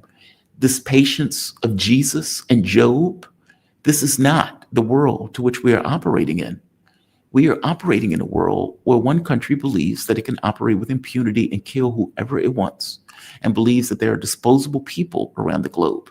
And the world has effectively confirmed to them that there are groups of people that are disposable who just so happen to be Muslims. You can murder as many Palestinians as you want. Europe and the United States will be perfectly okay with it, and the world won't do shit about it. We'll just watch it on Twitter. So who defends you in that situation, if not defending yourself? Who? What is the responsibility of state? Defense, first and foremost. And Russia, who got caught with the Minsk agreements and ended up losing 100, 200,000 Russians because they allowed Ukraine to build up this massive military on their border, is now dealing with that massive military and has gotten the memo that it can't trust the West, that it has its own priorities, that it doesn't give a shit what the West posts in its newspapers, and that its philosophical, ethical, and moral responsibility is to defend the integrity of its state, even if it means it needs to shoot one Ukrainian in the face after the next until it defends the integrity of its state. I kept saying, Iran may be put in a position where it has to gain its respect at the barrel of a gun. It's not that I wanted that. It's not that I even thought that was a great solution. There is no other solution. You have monsters at your gates. Their blood dripping from their fangs, knocking at your gates. And they are there to do exactly what they did to Syria, to Gaza, to the West Bank, and to Lebanon. Your only question as a state is, do you let them? That's your only question. You can be passive all you want. Netanyahu has just said, you should sit back and let us destroy all of the infrastructure in your country without doing anything about it. Trump has just come out and said, hey, you should just come back to the negotiating table as Netanyahu goes on a bombing spree throughout your country. I'm saying that is fucking outrageous. I want to bring in my guests. We're joined with the man himself, Brian Berletic. Brian, we were joined with the man himself, Brian Berletic. Hopefully he is coming back. Israel's not a religious state. It's a Zionist apartheid state. That is true. It is. It is. Agreed. You have my full agreement on that. Yeah, you have my full agreement. Iran is the last 7 nation on the list. General Wesley Clark was talking about this almost 20 years ago. Yes, he was. And just in case the audience is not aware of what we're referring to on this, I will play it. Actually, Brian is here. Let me go to Brian real quick. We have a little bit of time. My How you doing, apologies. bro? My apologies. I'm doing well. Thank you for having me. I had a little technical issue there. I closed the wrong window. No, you're okay. Brian, would it be possible to bring you back on a little bit later? I'm Professor Marandi is coming on at 8:30 supposedly. I thought you were going to be on a little bit earlier. I thought the thing was, I didn't realize that Rachel was going to run that long. I am sorry. That's my just. Is he coming? Is he coming on right now, or in Yeah, like like in 30 minutes? Okay. All right. Sure. I can Well, come back. unless you want to be on with them together. I mean, Yeah, we could do that. I would. Okay. I would love to talk with the professor. All right, so let's have a conversation now. I'm deeply annoyed. I'm deeply annoyed. My annoyance comes from this notion that, look, you have been far more apt at reading the policy documents, and you've been talking about this stuff for years. Without reading the policy documents, though, a few things were clear. A, the U.S. had a vested interest in taking down all of these governments in the Middle East, and regardless of the administration, worked assiduously to do it, with Iran being the last one. 2, what Trump was putting out was always off the table for Iran, meaning you are putting out a deal that you know that they're going to reject. 3, in the policy document, Which Path to Persia, they point out, hey, we need to create a justification to attack Iran every bit as much as we did with Iraq, where we have these fake negotiations, where we go through all of this theater, and then so we did everything we could, so we're going to attack. These things were very clear. And yet, Iran didn't seem to get the memo. Even after we did this to Russia with the Minsk agreements that were designed to stop a conflict were used to build up a very large military, with Merkel and the European leaders saying we lied. How did they miss this? Give me your take on that. I don't think that they missed it. I think they were much weaker than they. Obviously, they're not going to admit that they're weaker than they appear, and you could tell, especially in the last couple of weeks, they really went out of their way to try to project strength and to try to kind of bluff their way out of this. They knew it was coming. They knew they were running out of time. They were using negotiations for their own game to try to delay, to try to draw it out for as long as possible, because they knew they were being set up. And if they just outright rejected negotiations, they would lose. If they agreed to absolutely everything President Trump demanded of them, they would still lose, because then the U.S. would just come back a week later and say they violated it. We have secret intelligence saying they violated it and we need to attack. So it was a lose-lose situation. I had warned that with the collapse of Syria, it indicated a certain overextension of both Russia and Iran. I warned about that. And the collapse of Syria meant the elimination of the very formidable integrated air defense network there between Israel and Iran. With all of that gone, it was clear the conditions were now prepared. We have to remember this goes all the way back to the Arab Spring, the U.S. engineered Arab Spring. They did that to knock out all of Iran's allies and then isolate and knock out Iran. And then zooming out and looking at the big picture, because a lot of people are failing to do this. They are laser focused and obsessed with Israel. This is about isolating Russia and China and ultimately encircling and containing both of those nations. As I have repeatedly said until I'm blue in the face. Right there. Division of labor and strategic sequencing. They know the U.S. cannot fight all of these nations at one time. So their goal is to get them all tied up in different conflicts and eliminate them in detail. Take one off the board after the other, so they're not able to assist one another. And eventually, and the problem that Iran, Russia, China, the rest of the multipolar world have is that they're trying to build something, and the U.S. is just simply trying to destroy something. They're not building an alternative world order. They simply want primacy over the planet, and they're willing to divide and destroy every nation in order to achieve that. And as a matter of fact, that is how empire rules over the majority of a region or the planet is by dividing and destroying everything. So it's quite a predicament. That is the theory of the case that I can accept. The other one is information that is coming out that Iran actually wanted negotiations. Like that various elements of the Iranian government, Pezeshkian, for example, actually did want to negotiate with the United States, believing that they were going to get something out of the negotiations. And you got situations where there were strikes between Israel and Iran continuously backed away from continuing with the strikes. Meaning, if they would have followed through with True Promise 2, when True Promise 2 happened, where Israel attacked, Iran attacked, and Iran would have just kept going, this wouldn't have happened. That's what I'm trying to get at. And even this notion of allowing Hezbollah to be picked off, allowing your other resistance fighters to be picked off, with Yemen being the only party that's there helping, and they just stand there and watch. That is weird.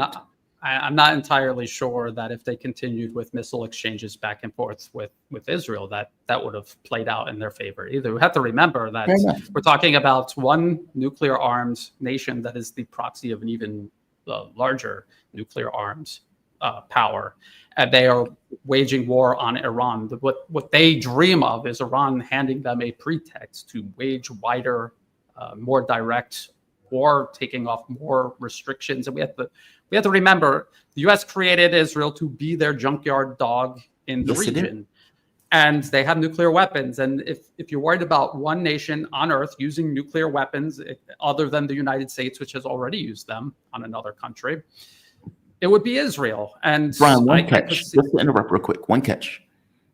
But it always was coming. That's what I'm getting at. Meaning, it's not like, hey, if we just wait, this blows over. This was never going to blow over. This was always the objective. This was always the goal. And whereas waiting for it, where you're getting hit first, as opposed to, okay, they hit us first, and now we have a justification to continue to exchange. Meaning, this seems to be a worst case scenario. Iran is going to respond, but Iran is responding in a weaker position than it would have been if it had air defense, if it actually had this notion of being able to strike, as opposed to this theater that they were putting up before. And I want to hit you with one more thing. Alexander Dugin, I don't know if this is true. Maybe you can tell me. I am blown away by this if this is indeed true. He is coming out saying this, and I don't know if you've heard this. It says, Alexander Dugin put this on Telegram. He said, Iran is very far behind the new geopolitical reality. We basically offer them a close military alliance, but certain forces in Tehran hope for an agreement with the West. There was also the idea of creating a Russia-Iranian union state. No one in Tehran took it seriously. The Russian philosopher wrote on Telegram channel. So whereas Russia and North Korea ended up with a military partnership, Iran turned it down. Basically said, we don't want that. That is mind-blowing to me. Had you heard that, for one? And give me your take on this, for two. No, I have not heard that. I would say this is not a very reliable source. Alexander Dugin has been talking about, President Trump, fighting the deep state, which we know is absolute farcical. He's been annoying me. He has been annoying me. So I attacked him brutally on Twitter. so fair enough. If you are Russia, you don't want to appear to be weaker. You don't want anyone to know how weak maybe you actually are. The fact that Russia wasn't able to defend the government in Syria, you see a lot of people making excuses for that and trying to blame everyone else, except the reality that Iran also, but Russia is overextended. They are fighting the summation of NATO's power in Ukraine right now. So it's not as if you don't have a good excuse for being overextended. You are overextended, but they're not going to ever admit that. So it's easier to make excuses and claim it was somebody else's fault, especially if it's someone who's being dismantled or dismembered, like blaming the government in Damascus, for example. It's easy to do because they're gone now, but in actuality, the Russians and the Iranians were supposed to prevent that from happening, and they failed, and they failed because they were overextended. And people will say, what is Iran doing? Iran is helping Ansar Allah. Iran is helping Hezbollah. They have been doing that for decades.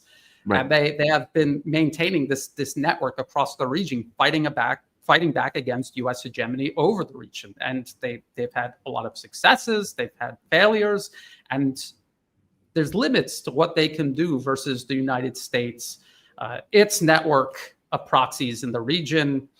And again, it's easier to slash and burn than it is to build and fortify. I agree with that. I do agree with that. It's like you're trying to take stuff down. You're not necessarily trying to, divide and conquer, right? It's the typical thing. I am deeply annoyed by this. I just am.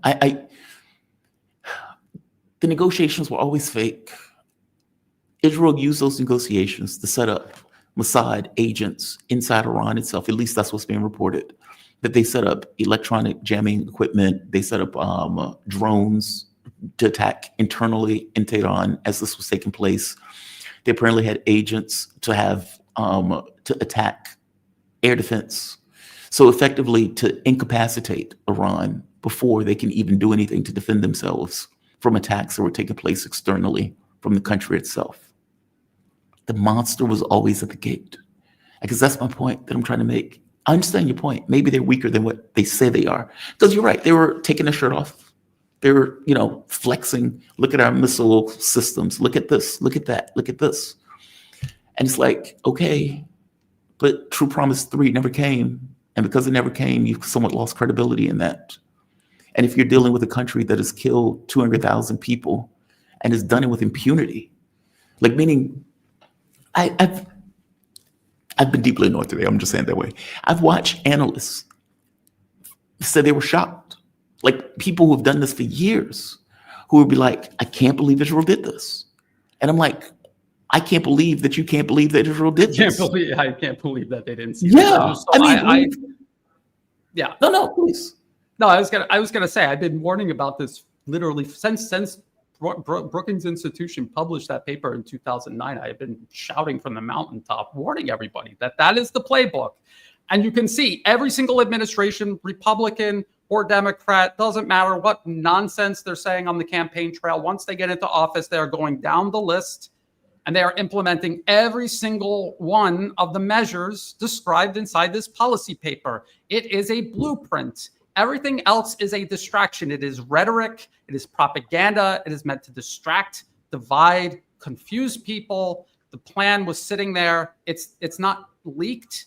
It's on it's on their website. You can download it for free from their website and read it. And I've implored people to read it, and they don't read it. And instead, what they do is they tune in to whatever schizophrenic statement President Trump is saying this hour.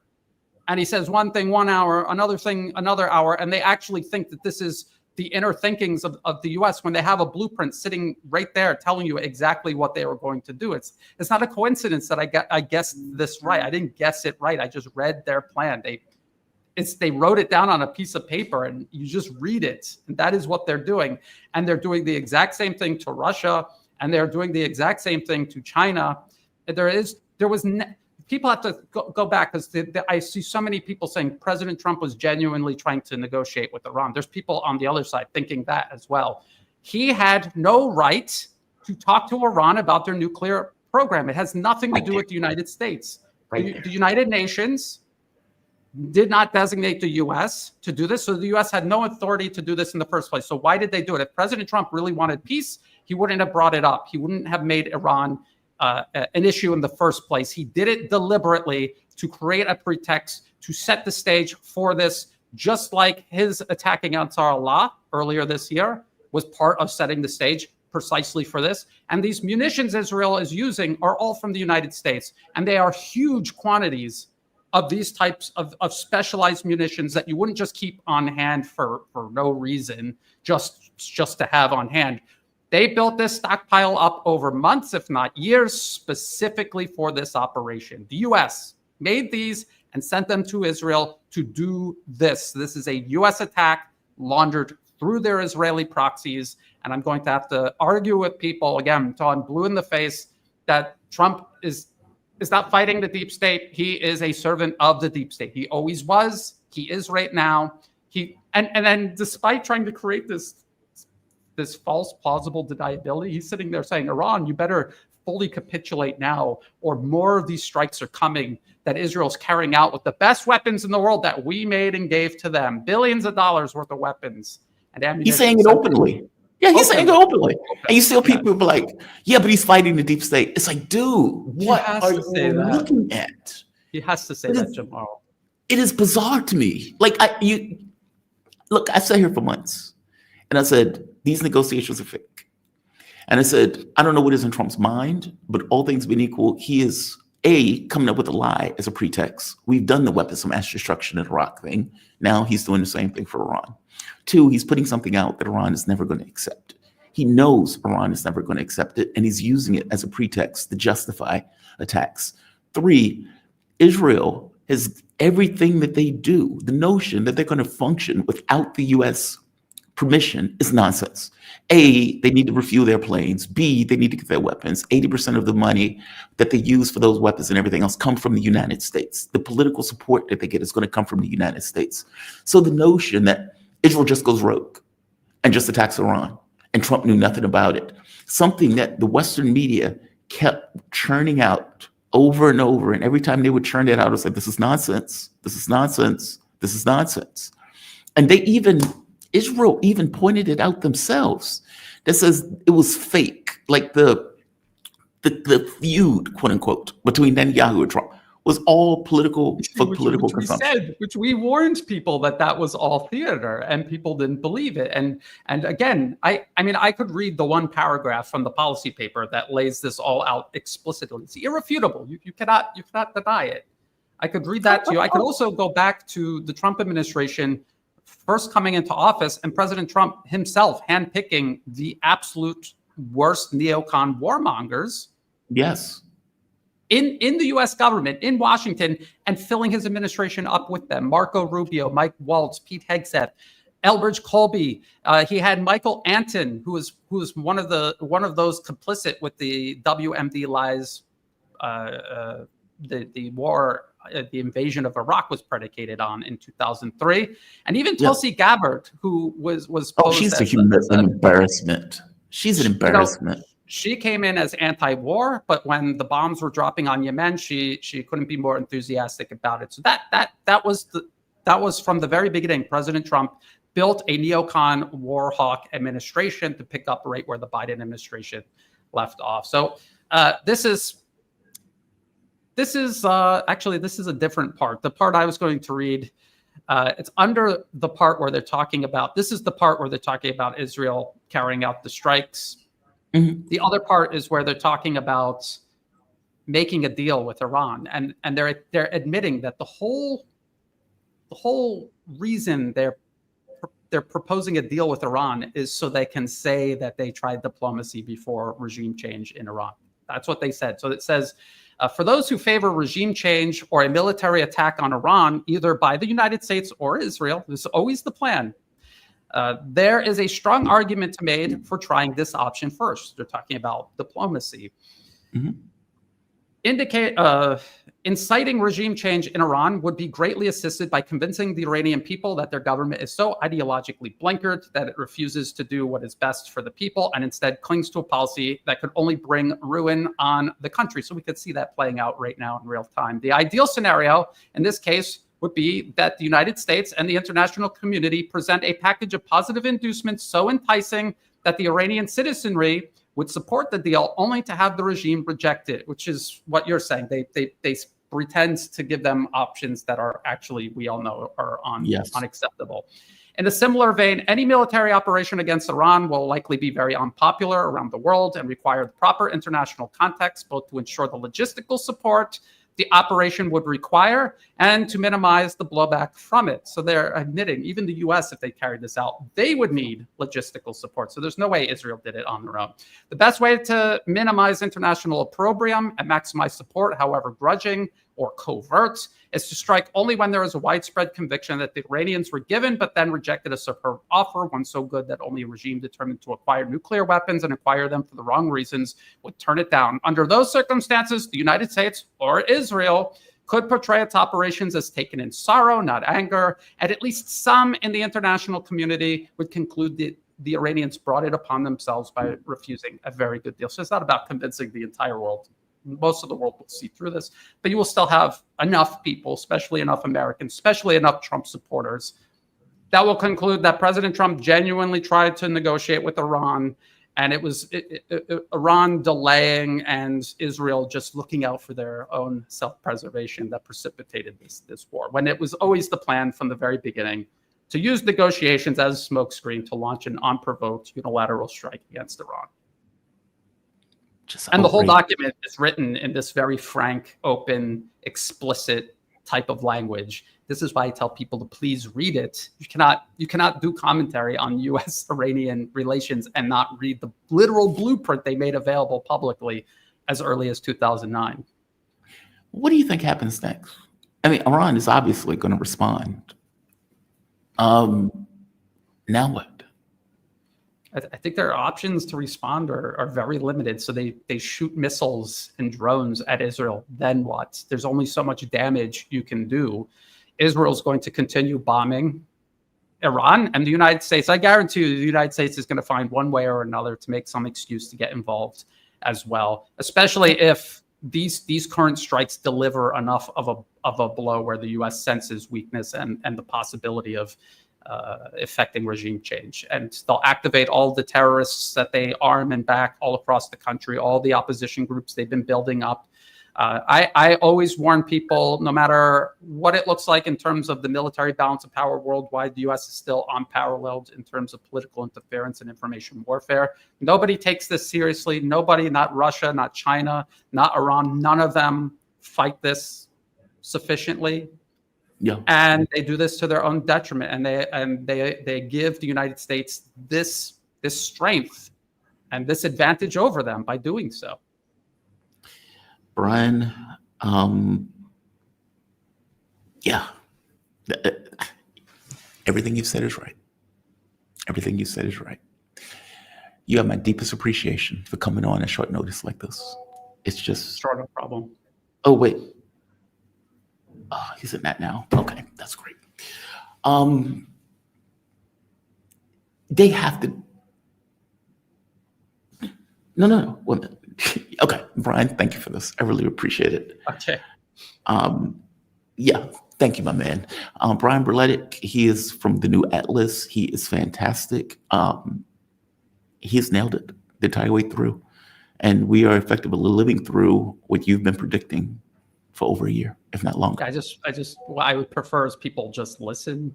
I don't want to say that I told you so. I just want people to just listen and go read the policy papers and get ahead of this instead of rushing to catch up after there's piles of bodies and burning cities. That's what I would really like. But anyway, thank you for having me on and helping me get this information out to people. You be safe, man. Thank you for this. All right.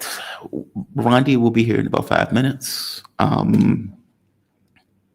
Okay, well, let me give my heads up.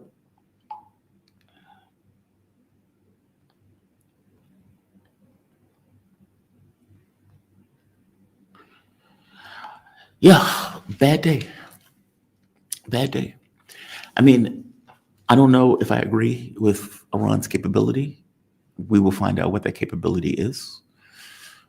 I don't know if I entirely agree that the reason they didn't respond was because they were incapable of doing so. But he could be right. And the fact of the matter is, Brian has been talking about this for years. Brian, you know, I met him. He did a video on the new Atlas. I didn't even know who Brian was.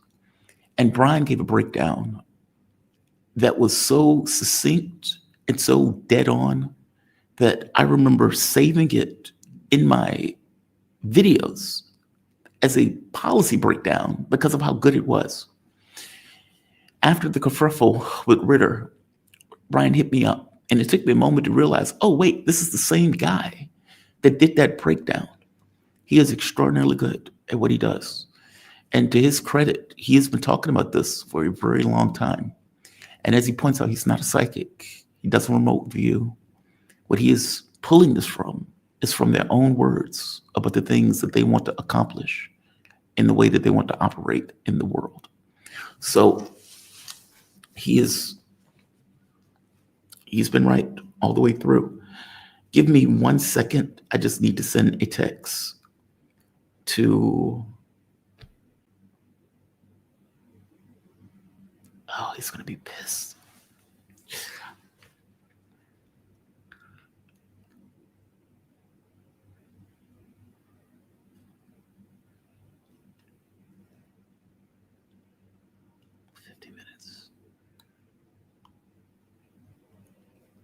I'm sorry, guys. This day has been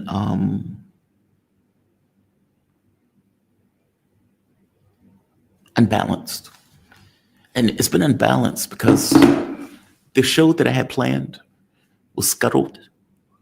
And I effectively tried to keep the same guests that I had, but changed the time frame in order to incorporate additional guests.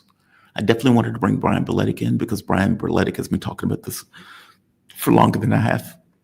I wanted to bring Marandi in for obvious reasons. He's there. He can tell what's happening on the ground and the Iranian response. And look, truth be told, they do have to respond, and they have to respond overwhelmingly.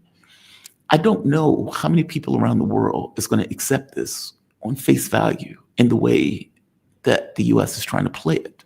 I'm very skeptical that it will be accepted on face value. I think the world is brighter than Americans on this. I think Americans may accept it. And for all of my annoyance, we need to be very clear that the culprit in this is Israel. Iran, as a sovereign state, tried to do the right thing. And what I mean by that is they tried to negotiate. They tried to come to some kind of resolution. They tried to come to some kind of deal. They tried to avoid war. They tried to deal with their economic realities as a country. They tried to do all of these things. All of these things are positive things of state that a state would typically try to do in order to, as Brian pointed out, to build, to make relationships, to build this multipolarity in regards to the world to which we find ourselves in. And you have rogue actors like the United States, like Europe, like Israel, that are only trying to tear things down in order to maintain some level of control over the course of the globe. Israel is not a solo actor. They are not a rogue animal. They are fully on the leash of the US in order to accomplish US policy. Full stop. And I don't know why various people seem to not get that. I don't even read policy papers per se. I mean, Brian has been introduced me to them. But there is a continuity of function. When I pointed this out before, the reason why I use this video is because this video gives you context that it doesn't really matter the administration, that there's a context, a thread that goes through all of these administrations, whether they're Democratic or Republican. And they, for all intents and purposes, have a very similar, if not same, foreign policy. Wesley Clark.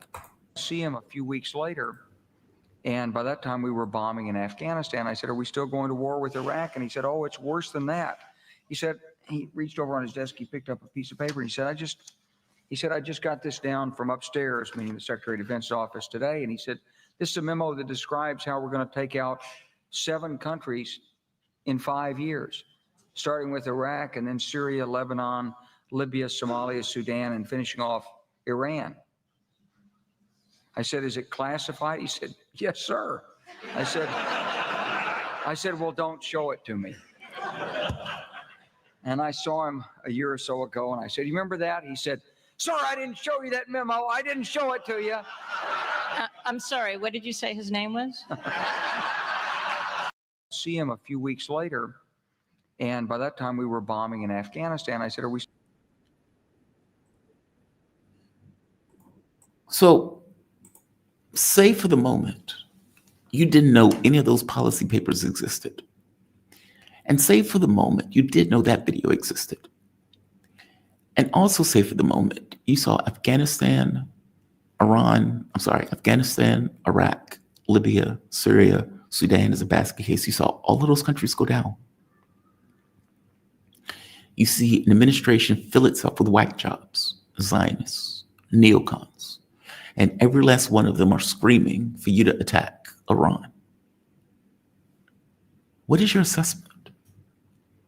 As an analyst, what is your assessment?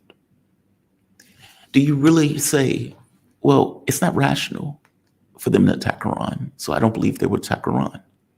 Or do you say, it seems like there's a bunch of lunatics that's in the administration, and all of those lunatics are calling for war. And Donald Trump is putting out negotiations that Iran would never accept. And they're using a premise of a lie to do it, of weapons of mass destruction, something that even the US point out they're not trying to get. It looks like the only cause is war if what you've said and boxed yourself into a corner of, we're going to attack, we're going to attack, we're going to attack. If we don't get a deal, we're going to attack. But you know you're not going to get a deal. So aren't you stuck with the attack? And they would tell me, yeah, but Trump can lie and he can walk it back. And I would say, yeah, that's a hell of a lie to walk back. And here we are. Here we are. Professor Marandi is coming on. He should be on soon. We have a lot of people here today. And let's see. I want to make sure he's still joining me.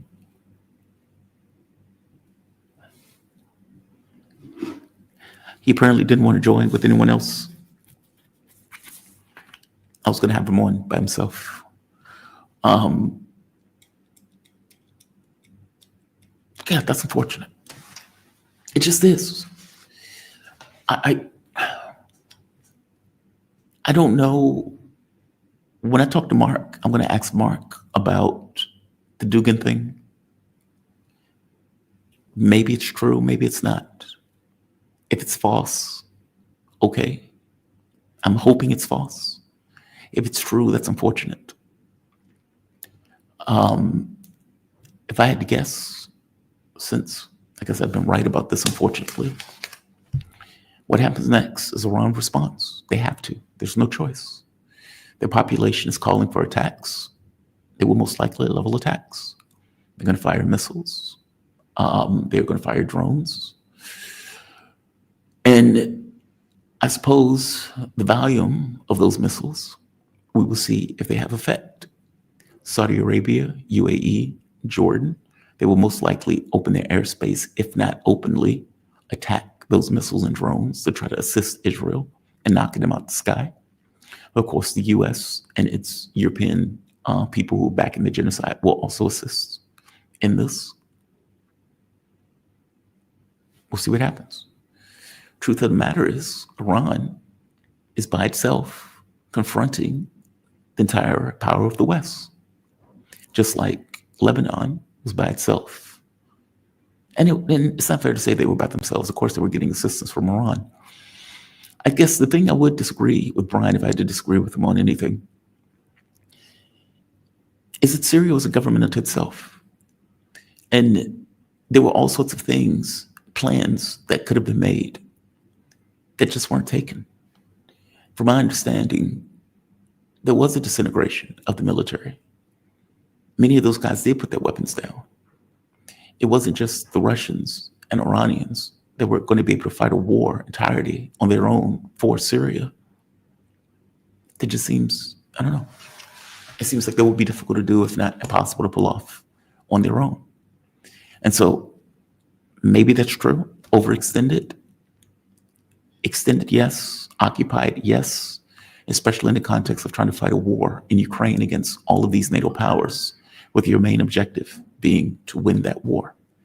So again, fair point in regards to the overextension. I have no expectation of Vladimir Putin being God-man, being all over the globe, fighting all of these wars, when his military and the type of warfare that they're set up for is defending the home front. So, there's that. But we are going to see Iran's response. There's a question mark around what that response is going to be. In fact, let me look and see if there's any additional news that has come out. Of course, Netanyahu has fled to Greece, which is just pathetic.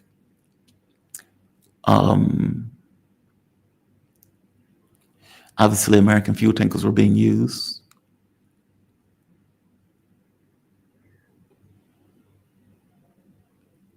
Kim Jong-un in North Korea said they were willing to help and assist.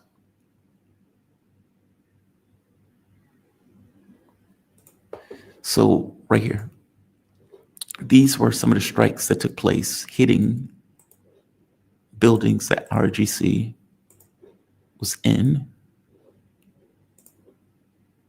Keep in mind, these were residential buildings.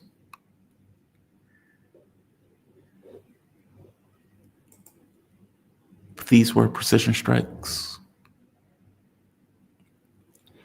I got to be honest with you, I am confused as to why these people weren't in bunkers.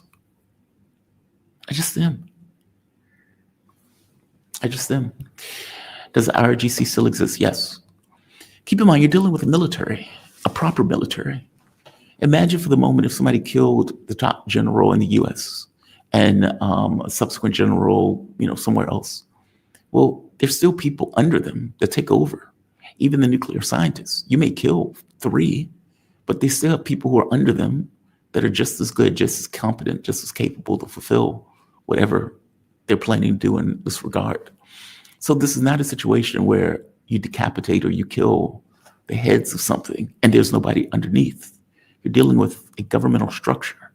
What happens in the US if you take off the president? You have a VP. What happens if you kill the VP? You have the Speaker of the House. What happens if you kill the Speaker of the House? And you go down in the line of succession. Same difference, right? But it's somewhat the principle of it. More than anything else. You've killed heads of these groups. You had no compunction about doing so. Also, I want to point out something else. Notice, these buildings are still standing. They're damaged, but they're still standing. If this was Gaza, they would have flattened the entire building. So this notion that Israel can't do a precision strike and not destroy the entire apartment complex, it's nonsense. It's just complete nonsense. I've been on the show for the last 2 hours, so I don't know what has been taking place outside of Ashot, of me being on the show. So fair enough. The question is, will Iran close the Strait of Hormuz? There's that. Would Iran attack Muslim governments? There's that. Meaning Saudi Arabia, Jordan, etc., are considering to open their airspace.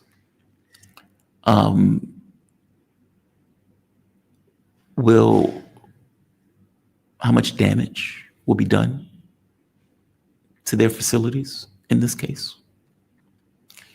Will they finally turn around and make a nuke? There's that. I hope you understand my point. The question of response is relevant because this is effectively where we are. There's been an attack. Most likely there's going to be a response. What is the severity and gravity of that response? Because the severity and gravity of that response is going to be a test of strength. Oh, here we are. Our guest is here. We are joined with Professor Marandi. Professor, this is not a good day, but welcome to the show. How are you doing? You doing all right?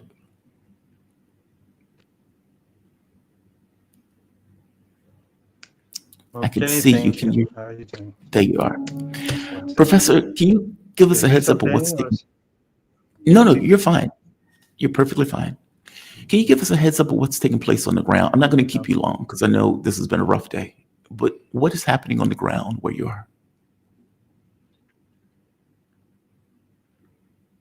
Well, as you know, and as everyone knows by now, the Israelis, with American help, they have started a campaign against Iran.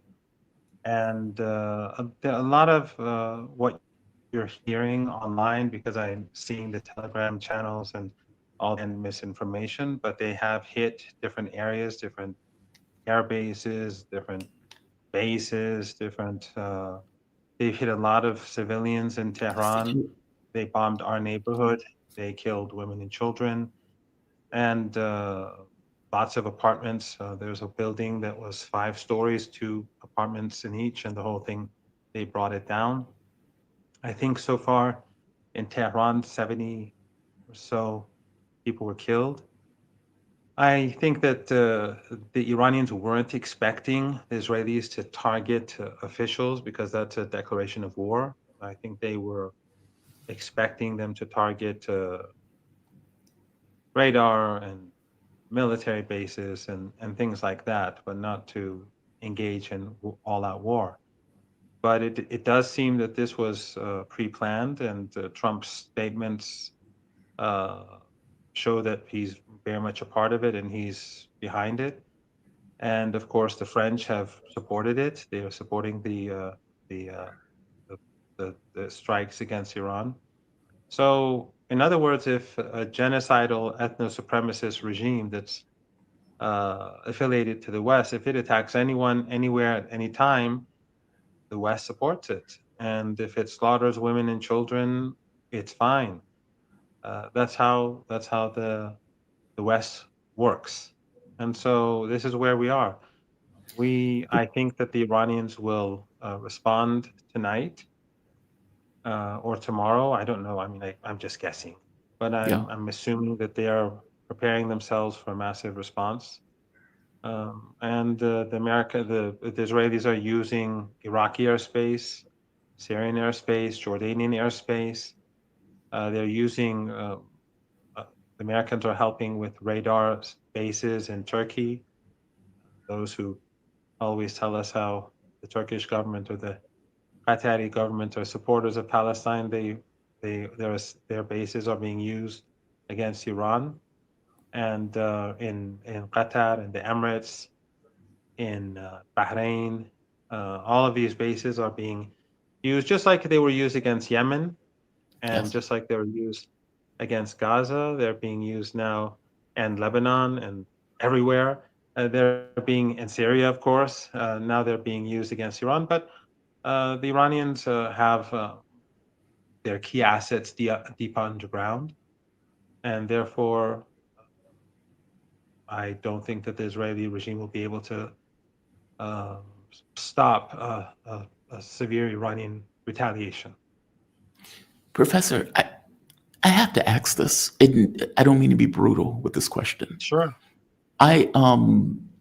When we talked before, I kind of pointed out that I didn't trust the negotiations.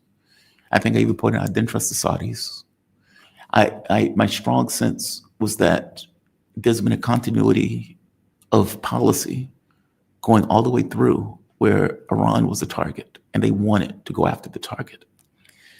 A country that has murdered 200,000 people, why would Iran be shocked that they went after leadership?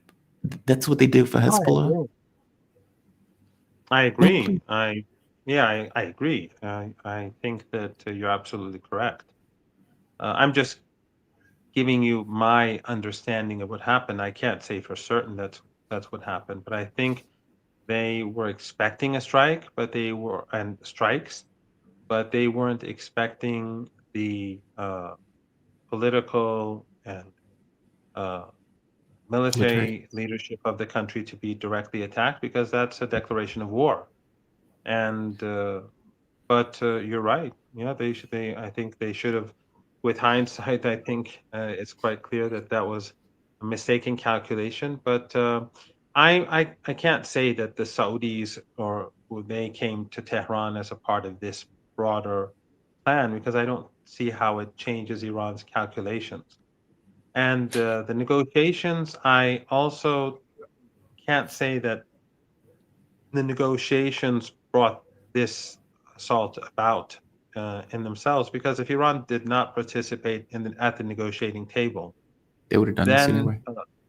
They would have done this anyway, and they would have been able to convince many across the world that it's Iran's fault. They probably have something to hide. They're not willing to negotiate. They're probably doing, how it is. Yeah. Just if you've been watching the Western media today, they've been trying to justify this aggression very subtly by Preemptive repeating attack. Netanyahu's claims and that Iran was on the verge, and that they don't have to necessarily say that that is true, but they just keep repeating these arguments and these statements. And I haven't been invited on any Western media outlet except for Sky News. And after Sky News, I was supposed to be on BBC, and as soon as it finished, they canceled. I think they probably saw me on Sky. So it's a sort of the information that people are fed in the West is completely one-sided. So if Iran had not participated at the negotiating table, it would have given them an excuse. I don't see, unless Iran, if someone was to say, well, Iran sat at the negotiating table, gave this, and this, and that created a dangerous situation, or that brought about a catastrophe, I would agree. But Iran wasn't willing to give up anything that Well, sovereignty should have never would been on deny the its table. sovereignty. Yes. Yeah. Sorry. No, I'm saying sovereignty should have never been on the table anyway. Like, Yeah, meaning, exactly. yeah. Well, Iran is Should- not going to negotiate its sovereignty, and that's why the negotiations have failed so far. But it's tough for the resistance. It's been tough for the last 20 months. And one thing that I think that some people should rethink is the role that Turkey, the role that Qatar, the role that all these countries are playing. That they are basically in the American camp, and they are not friends of. I don't mean the populations, of course. Of course, Qatar doesn't have a population, but I mean Governments. Turks are. Yeah. But the government is not a friend of Palestine. It's a friend of NATO. It is a part of NATO. So we are seeing Iran basically alone with the axis of resistance, and it's a heavy burden. And right now, it's been a very difficult day. Again, it's a lot of what you're seeing online is exaggeration. A lot of it is manipulated. It's not as if it's some of the things I know are not true, but it is they're striking Difficult way. Iranian asset. They're striking Iranian Let me ask you military this. assets. If they would have launched True Promise 3 immediately, and the reason why I'm asking that is, from my understanding, and correct me if I'm wrong, Mossad agents used the time frame of negotiations, because again, these negotiations were never really real, but the time frame of these negotiations to set up camps internally, to create electronic warfare, to go after air defenses and everything else. I understand why Iran was being patient and trying to get a deal, but was it a mistake not to respond forcefully to create deterrence earlier, as opposed to the wolves were always at the gates. They were always coming. And the West, as you point out, were always going to lie. They were never going to be an honest arbiter of what happened. They are literally putting out preemptive strikes as if Iran was ever going to attack Israel first. It was never going to happen. And yet the media is reporting it that way, meaning they were never going to get a fair and honest shake on this. You're right. Well, I would again. Yeah. Sorry. No, please. I'm just curious because I do. The last question was just going to be straight from Moose. Like, what's going to be the response?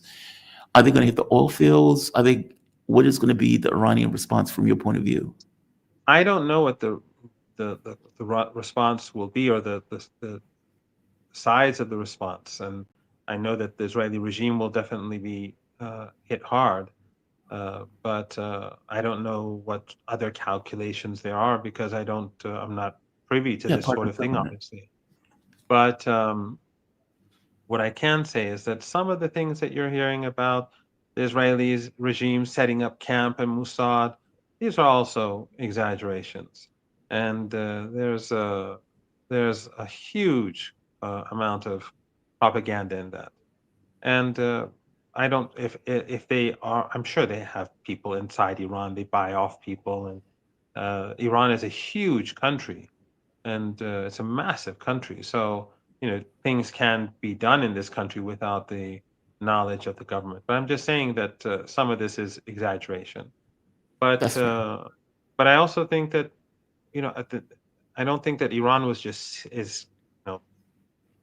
negotiating doesn't necessarily mean that the armed forces and the security forces are just sitting at home doing nothing. I don't think that the Israelis have that sort of foothold, and I'm sure that the Israeli regime doesn't have that sort of foothold in Iran. But right now, it's a dark day, and so there's going to be a lot of rumors, and there's going to be a lot of exaggeration and misinformation, and people are going to put things out there that are not true, or things that are true. They're going to make it look bigger than they really are. Actually, We'll have to wait and see. I think this is the first hours, and Iran is right now regrouping. They've swiftly appointed new commanders to replace the commanders that were martyred. A lot of these commanders, their families were also murdered, and Yeah. their neighbors were murdered, and it's just amazing how the West can do whatever it wants in the world that we live in, and get away with it. And when you speak to them in the media, or if they allow you to speak, they act as if somehow you are the problem. Responsible party, right? Just like Gaza. It's never ending. Whether it's Lebanon or Gaza or the West Bank or Syria or elsewhere, and then we have a lot of foolish people who seem to, out of some sort of spite and hatred, sectarian hatred, racial hatred uh, that they've been programmed to pursue, that they are cheering on the Israelis. Their hatred for Iran and the resistance, I find quite stunning, and it does come from these Salafi Wahhabi groups and organizations that are funded by oil and gas wealth. But it's very early. Let's see what Yeah. happens in the next 2 or 3 days. But for those who are constantly would say that Iran had nothing to do with the Palestinian people, all of this is about Palestine. All of the sanctions, all of the strikes, all of the collaborations that we see against Iran, it's all about Palestine. The problem, the United States doesn't have a problem with Iran because of its nuclear program, or because of human rights, or because of terrorism or anything like that. It's all about Iran's anti-imperialist position, anti-colonial position, its support for the Palestinian people, and that's why Qatar would never be attacked, or the Emirates would never be attacked, or Turkey would never be attacked. Anything that's associated with the Palestinian people and the rights of the Palestinian people, that's what's being targeted, and that's the empire is doing it right now. And as I said, the French president supports the Israelis. They have a right to defend themselves. Professor, thank you for this. Please be safe.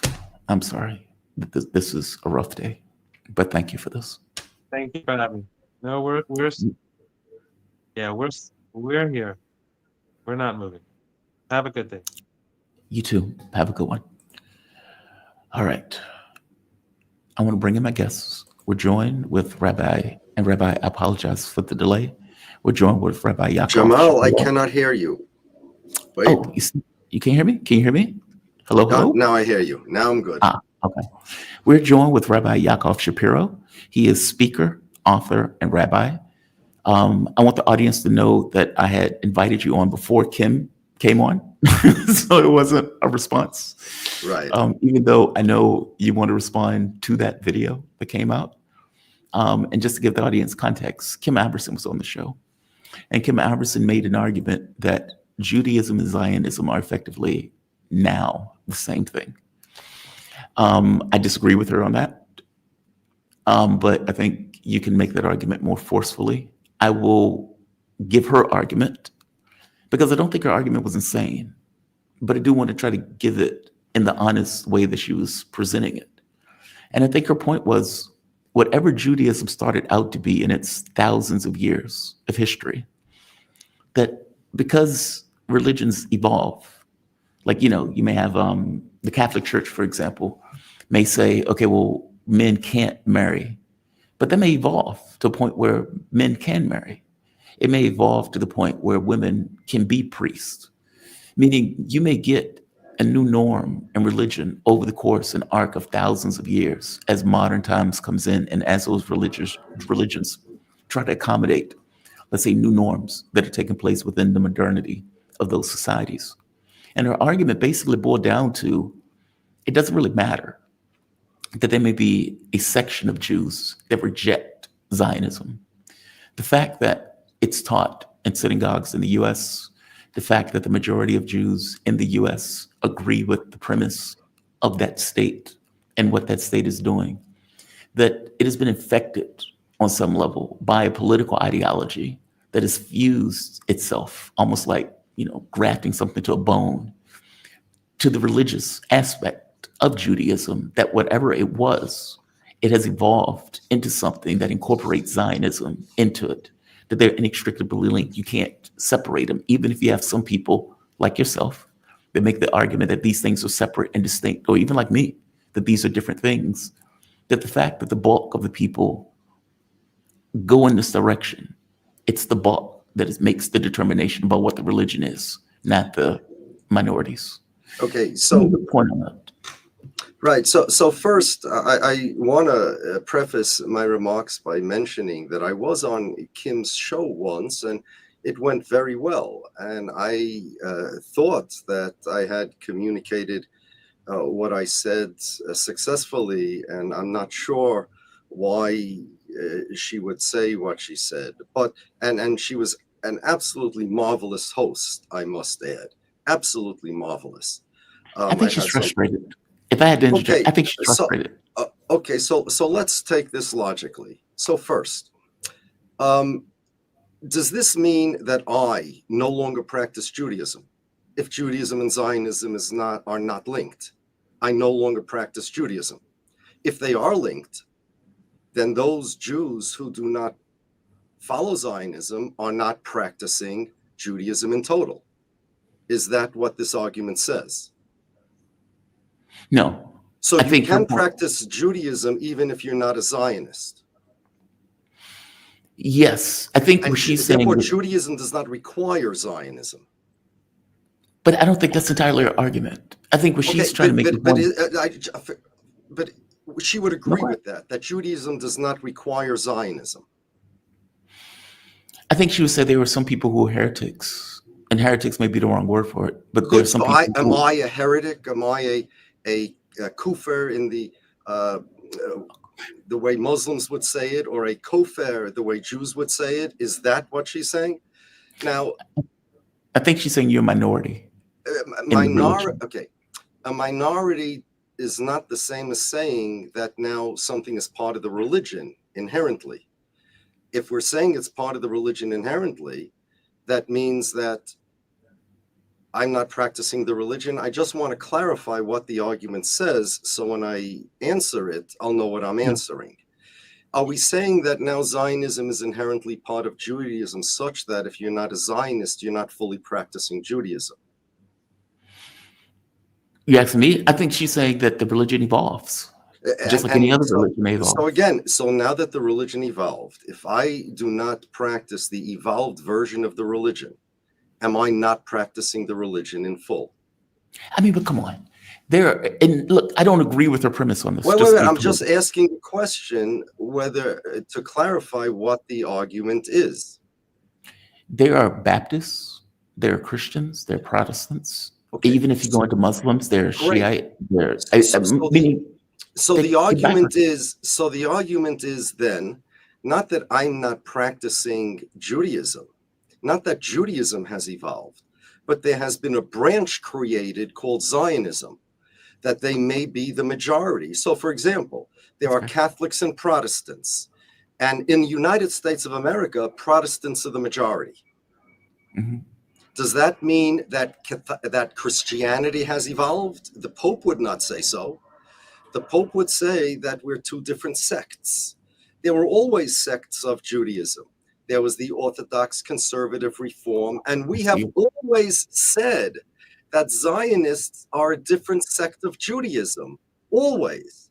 I have said it a million times. In fact, I have compared it probably on your show as well to the Pope and the evangelicals. If Christianity has not evolved because there are so many evangelical Protestant Christians, such that now you say, well, the Catholics, at least in America, they are a minority.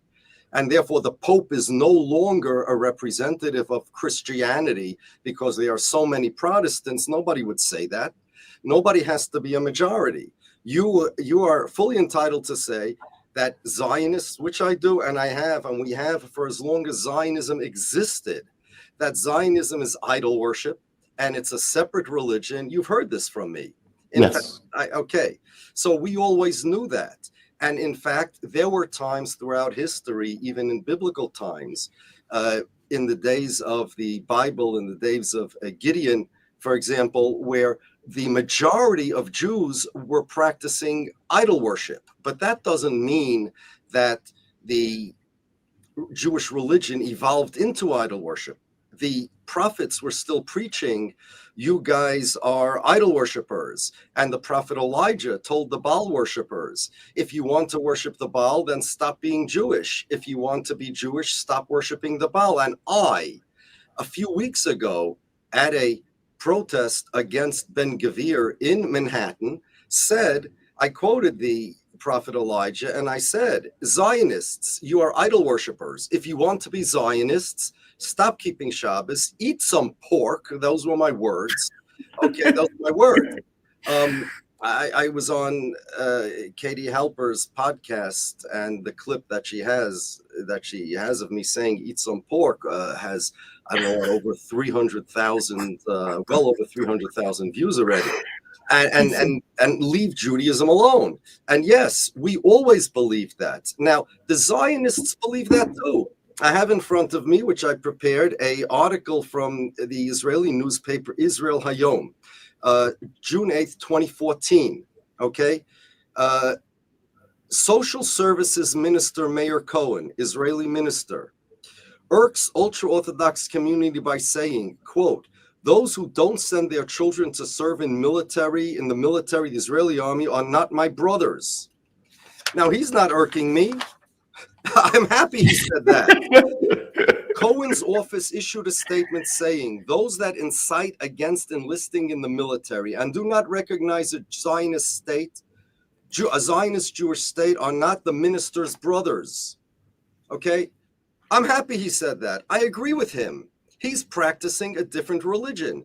The Orthodox Jews, whether they're Orthodox, Conservative, or Reform, that believe in Zionism are practicing idol worship as far as I'm concerned. And therefore, listen, Orthodox Jews are a minority altogether, correct? Yeah. Okay, so maybe Judaism used to be all Orthodox, and then there was the Reform and the Conservative and non-affiliated Jews. So does that mean that Judaism evolved and now Orthodox Judaism is no longer representative of Judaism? How could you say such a thing?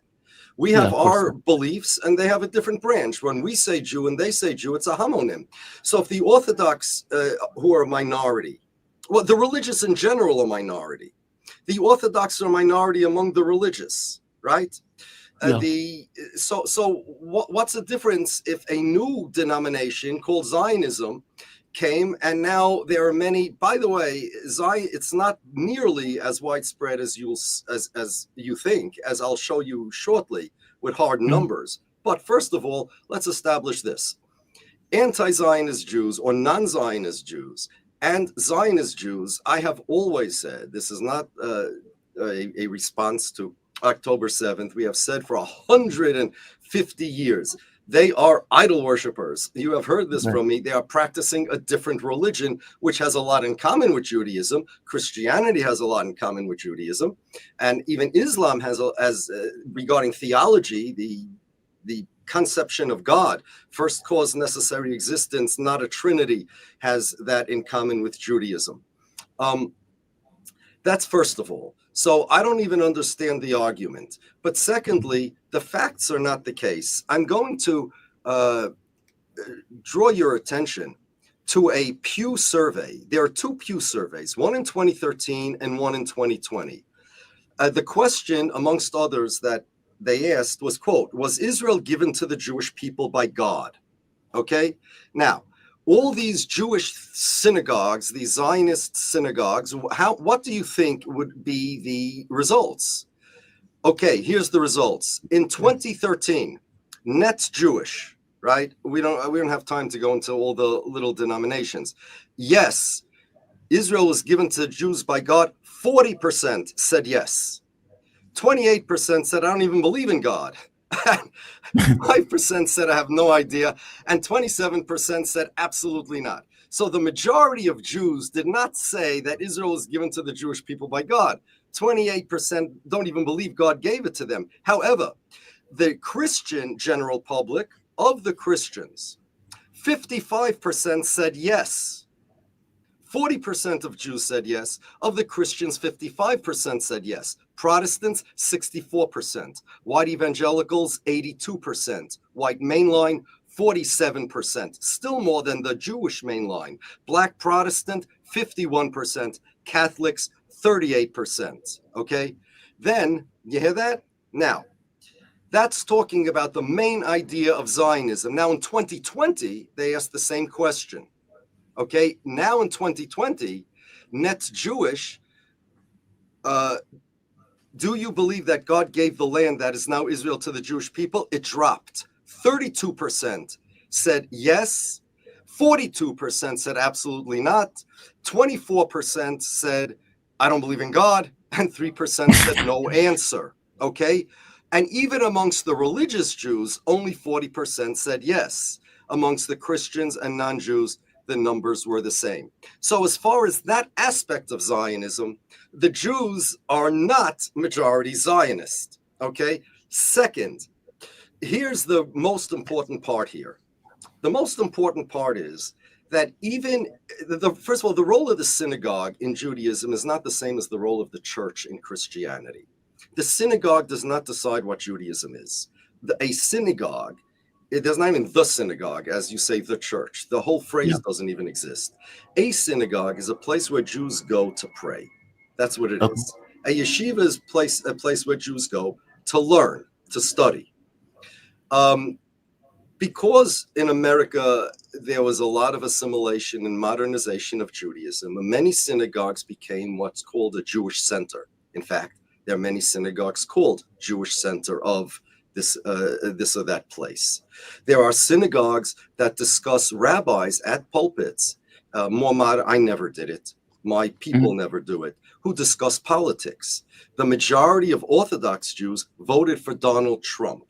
The rabbis told them, vote for Donald Trump. Now, synagogues as a 501c3 not-for-profit organization are not allowed as synagogues by law to promote political candidates.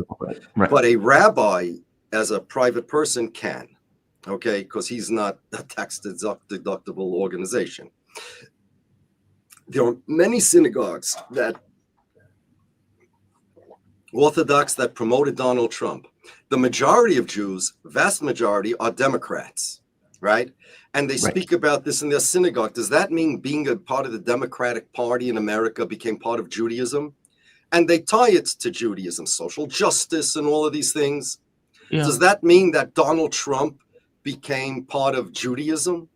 They speak, many rabbis speak about various political things in their synagogues.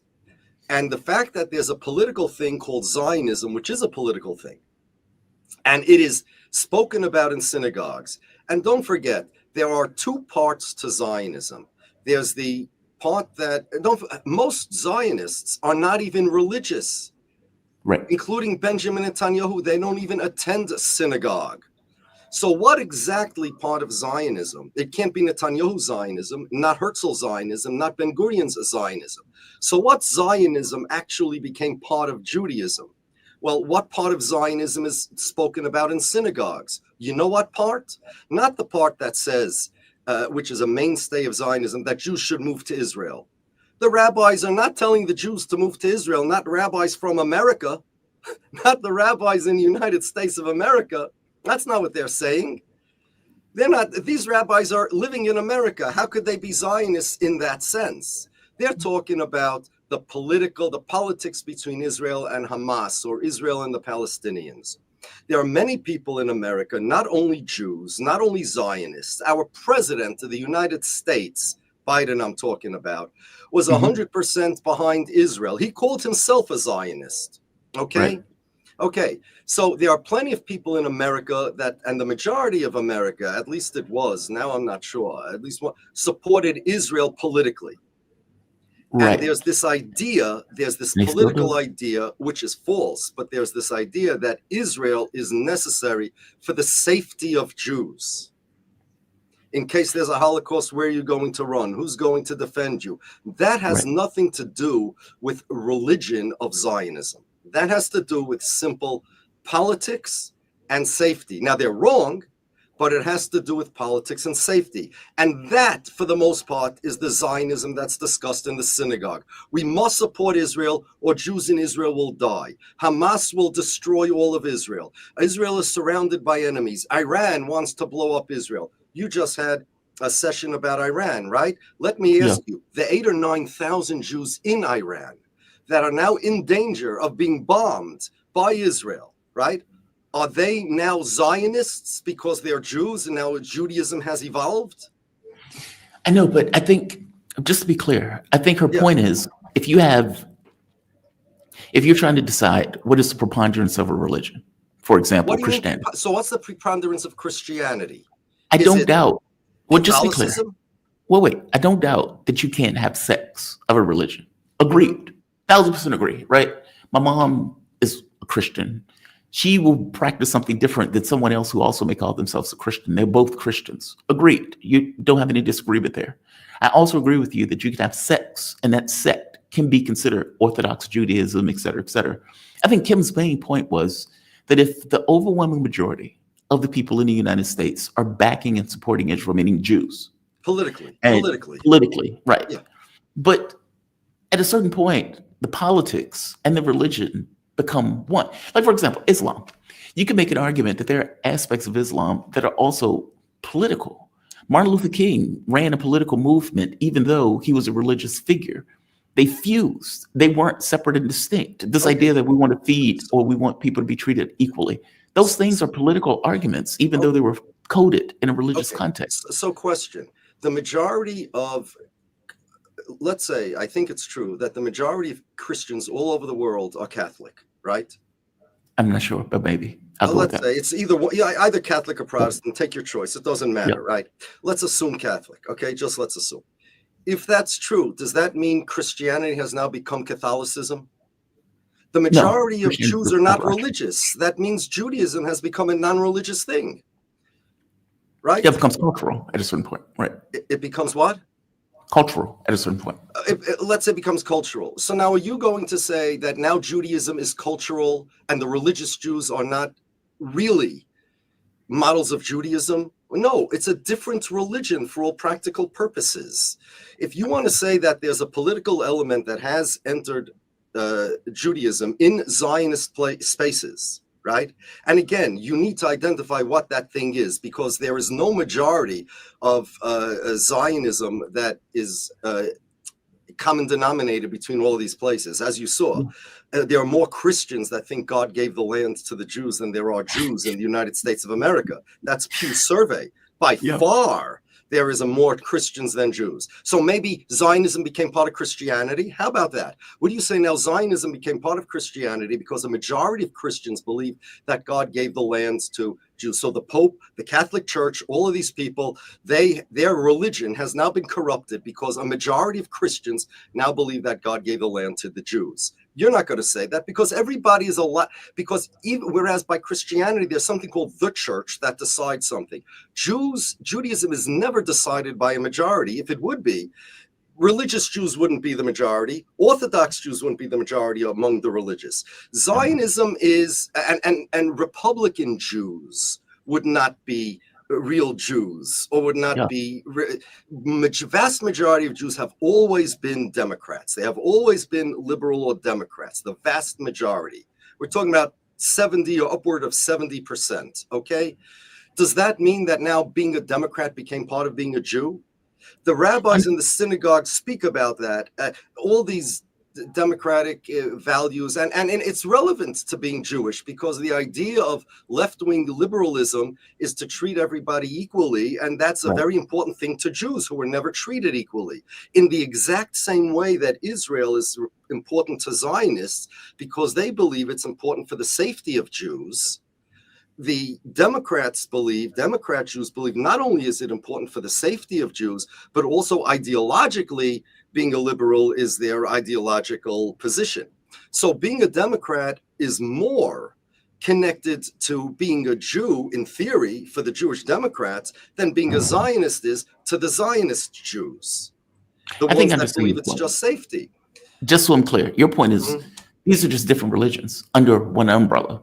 That's like number the one. same way that Christians. Yeah, that's number one. And number two, it's different religions, different sects. We've always said that. Number two, it's a political position, not always. It's complicated, but usually it's a political position, like being a Democrat, like voting for Trump. That doesn't make it part of the religion. That means that there are a lot of Jews that are Democrats. That doesn't mean being a Democrat is part of being a Jew. Okay? Right. There are Jews that vote for Orthodox Jews voted for Trump, mostly. Non-Orthodox Jews voted for Harris, mostly. Yeah. That has nothing to do. Yes, Jews have political interests, and they could believe that their political interest is communism. Many Jews believe that, correct? Because again, it treats people equally. If you like communism, that's the idea, correct? There are many Jews that believe in Zionism. Jews are concerned about their safety. Me, I don't believe Zionism. Zionism puts me in danger. I don't believe in it at all. I don't believe it's practical, and certainly not part of my religion. It's idol worship.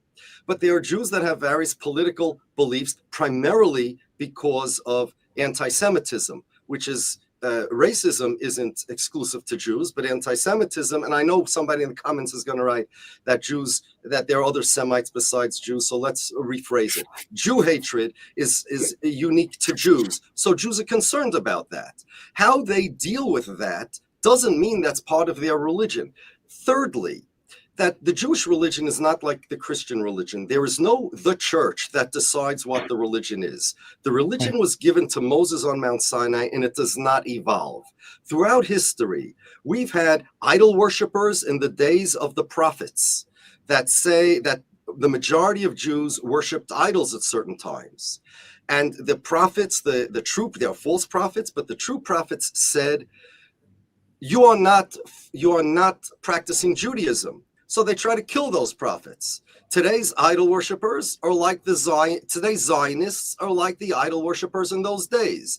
They were the Tzaddukim. There were the various different sects throughout history. They are Jews for Jesus.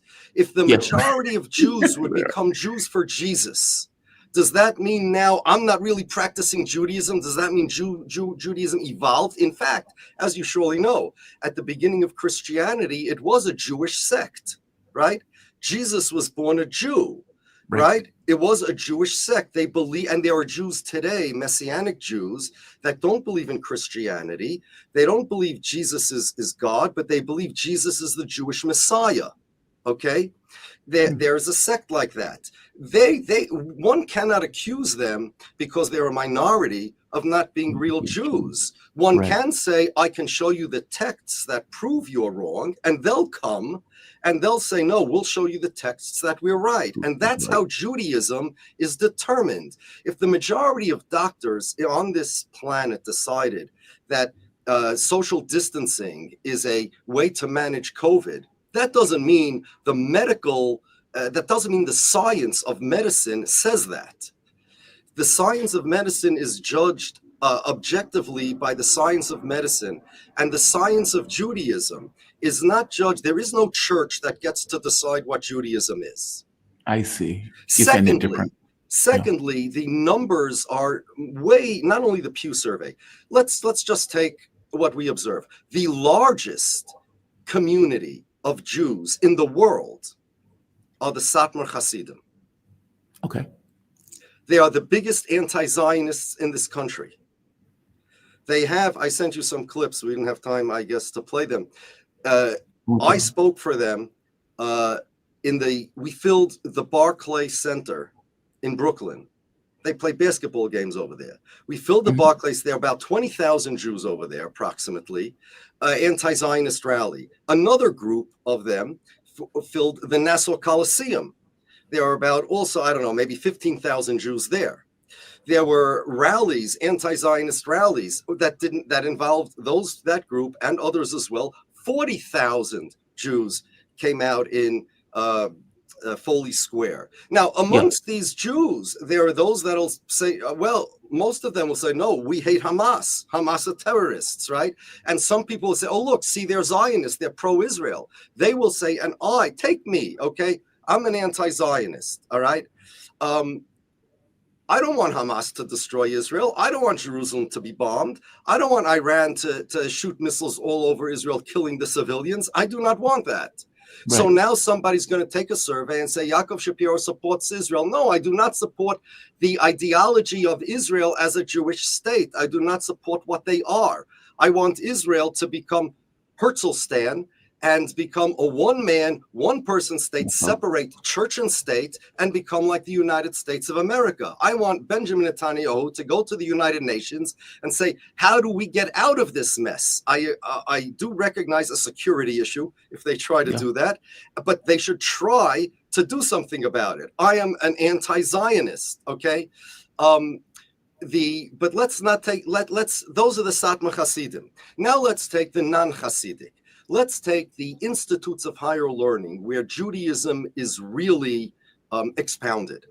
The largest yeshiva, the largest institute of higher learning, post-secondary in the world is a large Jewish, they call it university, but we call it yeshiva, in Ocean County, New Jersey. Tell you what happened recently, just recently, like last month, there were, the Zionists have, besides the state of Israel and their politicians, there's something called the World Zionist Organization, which was started by Herzl because Israel believes that they are the state of all the Jews all over the world. Right. And even though I, as a Jew, do not have a right to vote in Israel, I have no right to decide what they do politically. I have no say in the matter. So instead, they made something called the World Zionist Organization, where Jews outside of Israel have a budget. There's like, I think, $1 billion a year or something. And they get to determine where that budget is spent on what causes. And they have political parties. Now, the difference between the Israeli government, and this is key to understanding this, and the World Zionist Organization, that the Israeli government is not officially a Zionist organization, meaning there are Arabs in the Israeli government, right? There are Arab parties. There were, right? And the reason they're there, even though they're not Zionists, even though they don't believe in Israel, is to protect the interests of their population, their constituency, right? That's why they're there. They're not there because they're Zionists. They're there in order to protect their constituents, a parliament, a government of anywhere, of Nazi Germany. If the Jews would have been able to be in the parliament of Nazi Germany, there could be an argument made that that would be a good thing. So they could have a vote and prevent oppression of Jews there, correct? Yeah, to oppose. But the Arabs are ignored in the Knesset. I know that, but that's because the other people in the government ignore them.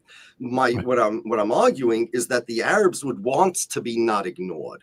The Arabs the Arabs want a voice in the government, not because they're Zionists, but because they're anti-Zionists and because they want to protect their constituency from the Zionists, right?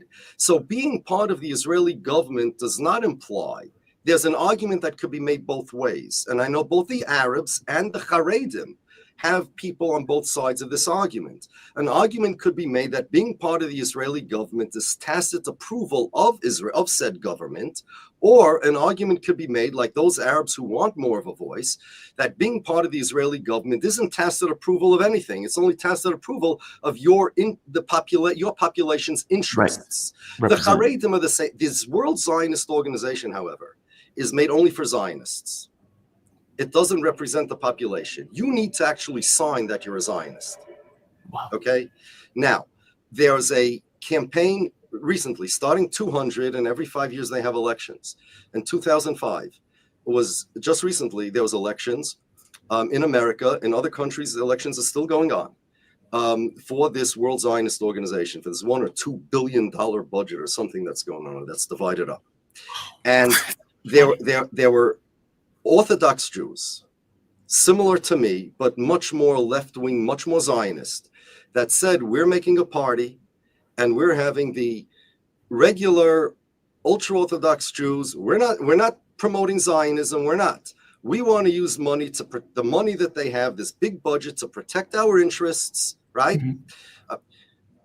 The largest schools, 99% of the Haredi rabbis said it is prohibited. It is, quote, in Hebrew, "Aveira chamura ma'od, ma'od, ma'od, ma'od," a very, very, very, very severe sin, to join any Zionist organization, even to sign that you're a Zionist, even if you don't mean it. It is a terrible sin. It destroys your soul, one of them said. And they prohibited all of their students from joining this Zionist organization. I'm going to read you from, and not only that, but there are rabbis who are leaders of political parties in Israel, who are in the Israeli government for reasons, like I mentioned, analogous to the way the Arabs are in the Israeli government. I'm reading you an article now from the what is this? The Times of Israel. Okay, the Times of Israel. Rabbi Dov Landau. He is, according to many people, the preeminent leader of Haredi Jewry, not the Hasidim, the ones that are not the Hasidim. Okay, there's a quote. In February this year, Rabbi Dov Landau, a leading ultra-Orthodox rabbi, ordered Haredi political parties to refrain from participating in the elections. However, his call went unheeded. So even rabbis who are religious leaders are not necessarily heeded. It doesn't work like the church where you have an official authority. We don't have a pope. We don't have bishops. Rabbis are obligated, and rabbis don't have any additional obligations than regular Jews do, like priests don't marry. Oh, I see your point. And not only that, but there is no pope. There is no, and even in the church, you're talking about what the religious leaders teach. I just gave you an example of a very prominent religious leader teaching something, and the Times of Israel said many people just did not listen because they wanted the money. They just disagreed. Okay, they disagreed with him. He was 1,000% right. From as a rabbi, I can tell you he was 1,000% right ideologically. And there was one rabbi in England that said, no, you can do it. You can go. Why? He says, because there's no Zionism nowadays. Okay, he was wrong. But all the rabbis agreed that it is prohibited to join with Zionists. And 99.9% of them, the religious leaders, said it is prohibited to join a Zionist organization. The Satmar Hasidim are the largest group.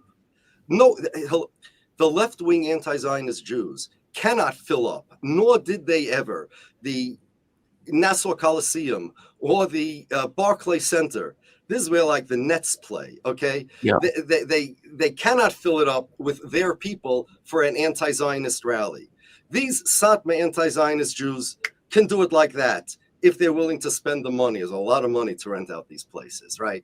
The largest communities, now the problem is you don't hear about them. Take me, for example. But look, Jamal, your show is wonderful. I was on your show before, okay? Yes. But do you see me on mainstream media? No. Do you see Piers Morgan inviting me to his show? Do you see, what's the name of that guy, that bald guy with the gigantic $1 billion podcast. You know what I'm talking about? Joe Rogan. You see Joe Rogan? Whatever. You see Joe Rogan inviting me to his show. You see NBC, you see Fox News inviting me onto their show. We are ignored. Ignored. That's why people think that all the synagogues do. There are no synagogues very simple. If they're modern Orthodox, they will be Zionist. It's very simple. If they are ultra-Orthodox, they will not. You will not find an Israeli flag in any synagogue filled with people that look like me. Certainly not people who look more religious than me. You will not find an Israeli flag. You will not find any yeshiva, except for the modern Orthodox ones, celebrating any Israeli holidays. In fact, if one student, because people come from all different homes in yeshivas, we're not monolithic, right, tries to do it, they will immediately be scolded and disciplined if they try to do it against the will of the school. They're on the contrary, if Kim wants, listen, and it's not only her. I think I understand your argument. She's what? I think I understand your argument. I understand. Kim is fantastic, but your point is, A, there is no pope, so there is no religious dictate that takes place. Two, there are different sects of Judaism. Except the texts. There are multiple sects of Judaism, just like Protestant, Christian, or just like Shiite, Sunni, etc. It doesn't necessarily mean one is not the other, or what's the other one? The one that they're murdering in Syria right now. I guess your point is Yeshidi, not Nashidi. It'll come to me in a moment. Your point is they're different sects. You can have Zionism is a sect of Judaism that has added this kind of political flair to it, but that doesn't do anything to the other sects of Judaism. 100%. And I've always said that. I've called them idol worshippers. And not only that, but they themselves claim we're not their brothers if we don't go to the army. They themselves, the Zionists themselves claim this. And I agree, we're not brothers. We're not brothers. They are Jews in the sense they are obligated to repent, just as the idol worshippers in the days of the Bible were obligated to repent, right? They are idol worshippers. They are poor. They are the same thing. Imagine there would be a Jewish sect that this, and it doesn't matter. Besides the fact we were here first, the Zionists came. And if somebody wants to say Judaism evolved, yes, there's another sect. There were once Tzaddukim that didn't believe in the oral law. Christianity was once a sect of Judaism. And I hope that just like Christianity broke off from Judaism, the Gospels were Jews, right? Correct me if I'm wrong. The Gospels were all born Jews, correct? Paul, Matthew, these were Jews. Correct me if I'm wrong. I'm not an expert in Christianity. First Testament, right? Okay. But they then broke off and became a different religion, right? And even now, I was on a Christian podcast about Zionism, and the lady in Canada, I had mentioned this, something about the Christians created a new religion, and the Zionists, so she corrected me. She said, according to Christianity, Christianity is not a different religion than Judaism. It's the fulfillment of Judaism. Ouch. Okay. Ouch. You know what? I have no problem with that. Let the Christians say that. By the way, the JPPI, the Jewish Public Policy Institute, made a survey, which I have in front of me. It's the Jewish Agency is a think tank today in Israel. The difference between, listen to this, the Haredim and Haredim, like people like me, and the ones that are not, okay? And they said that the difference between the Haredim and the Zionist Jews or the non-religious Jews is not only regarding the difference of religiosity, it's regarding Jewish identity itself. And they describe the difference between my version of Judaism and the less religious version of Judaism, including the Zionists, almost the exact same way as the difference between me and this Christian woman. They said that the Haredim believe that Zionism is a replacement for Judaism, a replacement religion. The Zionists believe, or the less religious believe, that is a fulfillment of Judaism. Now listen to these numbers. This is in Israel. The nature of these differences can be seen. This is 2018, this was taken. The nature of these differences can be seen in their different responses to the question, does the term Zionist describe you accurately? Only 9% of Haredim answered that the term describes them very accurately, and 24% said that it describes them somewhat accurately. That's 33% in total at all. Now, Zionist could mean you love the land of Israel and all sorts of things. No matter how you cut it, no matter how you interpret it, 9% said that it describes them very accurately, and 24% somewhat. Among Datiyim, that means just religious Jews, not Haredim. They're like less. In contrast, 95% said that the term describes them very or somewhat accurately. The difference reflects the fact that religious Zionists, in their own way, support Zionism as a transformative and redemptive project, while Haredim tend to reject it, parentheses, while retaining some nationalistic right-wing orientations. But it's a different religion, Zionism. And I wish that Zionists would go the way of the Christians. And I literally said it a month ago in a rally in Manhattan. Again, take a look at Katie Halper's podcast. I think I'm 7th or 8th most popular views in her history. Well over 300,000 views. I said, the prophet Elijah told the idol worshippers in his days, if you want to worship idols, leave Judaism alone. If you want to be a Jew, leave idol worship alone. I say the same thing to Ben Gvir. He was then in America, if you remember. I said the same thing to Ben Gvir. If you want to be a Zionist, don't keep Shabbos. Eat some pork. Those were my words. Leave Judaism alone. If you want to be a Jew, then repent. We welcome you with open arms if you repent, but leave Zionism alone. And I wish that the Zionists will go the way of the Christians and just break off from us. Rabbi, they don't want to do that. It gives them a certain power to be able to say, we are Jews and we are Zionists. But I don't want to be their human shields. It gives them the right to say Judaism evolved. It gives them the right to say that anti-Zionism is anti-Semitism. But because I say Judaism did not evolve, there is a break-off group. Because I say anti-Zionism is not anti-Semitism, I would love them to either repent or break off. Those are the two things that I would like them to do. Preferably repent, let them become anti-Zionists.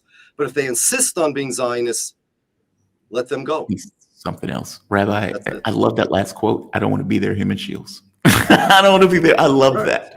Because that's what it is, right? When they stand up there, what it is. I'm their human shields. Yeah, that's exactly what it is. The Jews in Iran now are in terrible danger, both because of Israeli bombs and because of possible political fallout.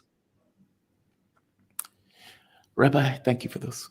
And by the way, like I told you, I agree with your premise right off the bat. I disagree with him on that. I disagree with her. She was wonderful. She really was. She's fantastic. I love her to death. She's wonderful. In general, she's wonderful. I just think she's wrong about this. Yeah. Thank you for this. I really do appreciate it. Great breakdown, by the way. I always love you on the show because you're very informative when you explain whatever you're talking about at that particular moment. Fantastic breakdown. Thank you very much. I appreciate it. You be safe, okay? Have a good one. Yeah, you too, John. All right. We have come to the end. I would like to thank Rabbi Yaakov Shapiro. He is awesome. Author, obviously, Rabbi. He always gives good breakdowns in anything that we're having a conversation with. I haven't had him on in a while, so I had hit him up, I think it was last week, and he was going to be available today.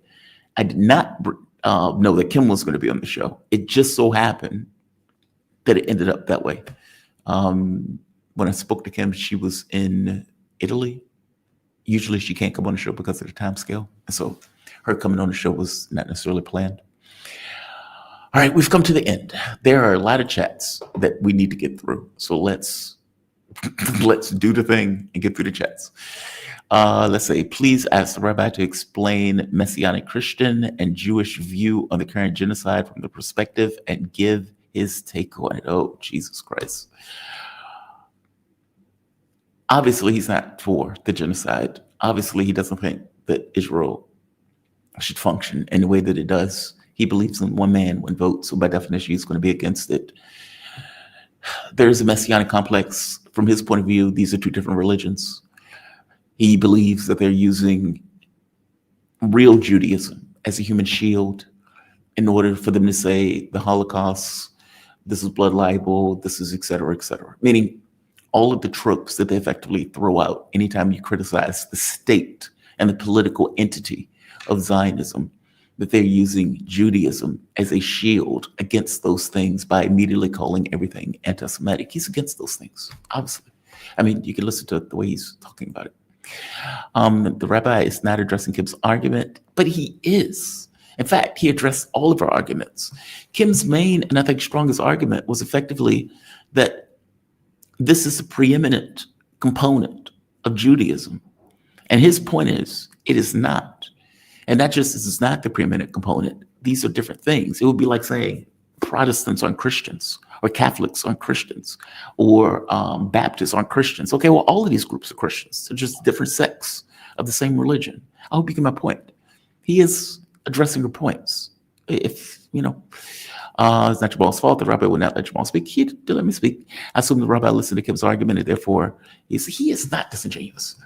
He is explaining this in full-throated detail. One of his main points, too, is you would never see him on TV, meaning the people who you see as representatives of Judaism tend to be Zionists, because those are the people in your political space. Those are the people that you hear talking about Israel being the state for the Jews. Those are the predominant people that you see. That is not necessarily the underlying component of the religion itself. Those are different things. That there's a split that has taken place, that yes, they may call themselves Jews, and yes, they may say, well, we're political Jews in the sense of Zionism, but that doesn't necessarily do anything to the other component of Jews who may be in different sects. His point is, this is the real Judaism. These guys have split off into something else. And you can say, yes, the religion evolved, but the religion evolved into a different sect of Judaism. He's making his point. I think his point is right. I think he's right. What's the other one? My condolences, Professor Marandi. Yes, that is painful. That is painful. And that is a difficult interview.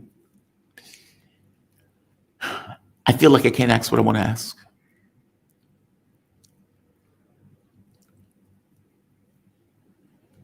I am nursing a bit of frustration with this. I am aware that I'm nursing a bit of frustration with this. I don't want to ask the person who's under bombardment and let my frustration at what I see as malfeasance on behalf of the government to show in my conversation with him. So I don't want to beat a dead horse. You know, like to say, well, why didn't you guys release True Promise when it was available to do so? Okay, well, I don't want to ask that question while these guys are effectively being attacked and while they're standing alone against the US, Europe, Israel, by themselves. That's a difficult conversation. That's all. All of these people have been killed. All of these places have been bombed. It is an unprovoked war of aggression by the US and by Israel. The media in the United States, being compliant ass lickers that they are, with memory of a hamster, comes out and is opposed to calling it an unprovoked attack by the US and Israel. What they say is a preemptive strike. Notice they didn't call Russia attacking Ukraine as a preemptive strike. They call that an unprovoked war of aggression. These fuckers. My point is, Iran should not have given two shits about what Western media thought. They were never going to get a fair shake. When Russia realized that, Russia decided we're going for unconditional surrender and we're going to shoot every motherfucker in the face that we need to in order to accomplish our political objectives and to secure the integrity of our state. Our security matters more than what you say about us. Now, I understand this point, that if we didn't go through the negotiations, that we're going to attack us. That is true. But the negotiations were used as a stalking horse to prepare for this attack. And I guess my thing is, when the first initiation of strikes happened, Iran should have followed through and continued and helped Hezbollah as they were attacking. Meaning their best chance was a recognition that Israel wasn't going to stop. and that any notion of pragmatism was never going to be seen and taken as pragmatism. It was going to be taken as weakness. A country that has murdered 200,000 people will have no compunction about murdering 70, 80, 100, 1,000, 5,000, 10,000 in Iran. You got to deal with sociopaths to sociopaths. Asking that is pointless, given the conditions to which he finds himself. So, yeah, that is a difficult conversation, put it mildly. And yes, take care of Marandi. I hope, obviously, I want him to be safe. I want all of them to be safe. Brian has been right on most issues. Plato's beard, yes, he has been. Yes, he has been, unfortunately. Turkey, Pakistan, Indonesia, what's next? Mariana Rose. I hope those countries realize they're slitting their own throats. I hope they get it. Egypt is slitting its own throat. Jordan slitting its own throat. Greater Israel goes through all of those locations.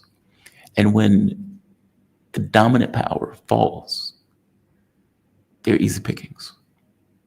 They're easy pickings. So yes, what's next? Dugan is a fool. He's confusing Iran with Syria. Apache chief.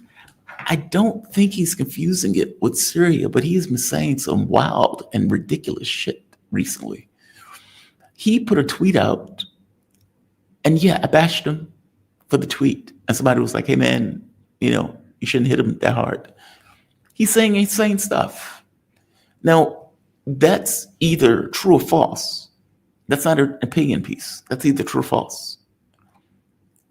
I will try to get to the bottom of whether it's true or false. And that's not him giving his take, if that makes sense. Meaning that's not like him saying, well, Iran should have done this, this, and this, and this, and this, and this would have came. That would have been an opinion, right? That's not something that would have been more subjective. This is more like 1 + 1 = 2. And I can evaluate whether 1 + 1 = 2 or whether it doesn't equal 2 based on what is true in reality, not just what he's saying. Now, it is very possible that he knows something I don't. Maybe he talked to somebody within the context of the state. Maybe he knew somebody in the context of negotiations. Who knows? I don't know. I'll try to get to the bottom of it with Mark. But if that's true, that's a poor choice. Their powers are better together than separate. And look, Russia and China, they have to realize they will be picked off one by one if given the opportunity to do so. Yet Syria, ally of Russia, gone. You have Iran, who's now being attacked.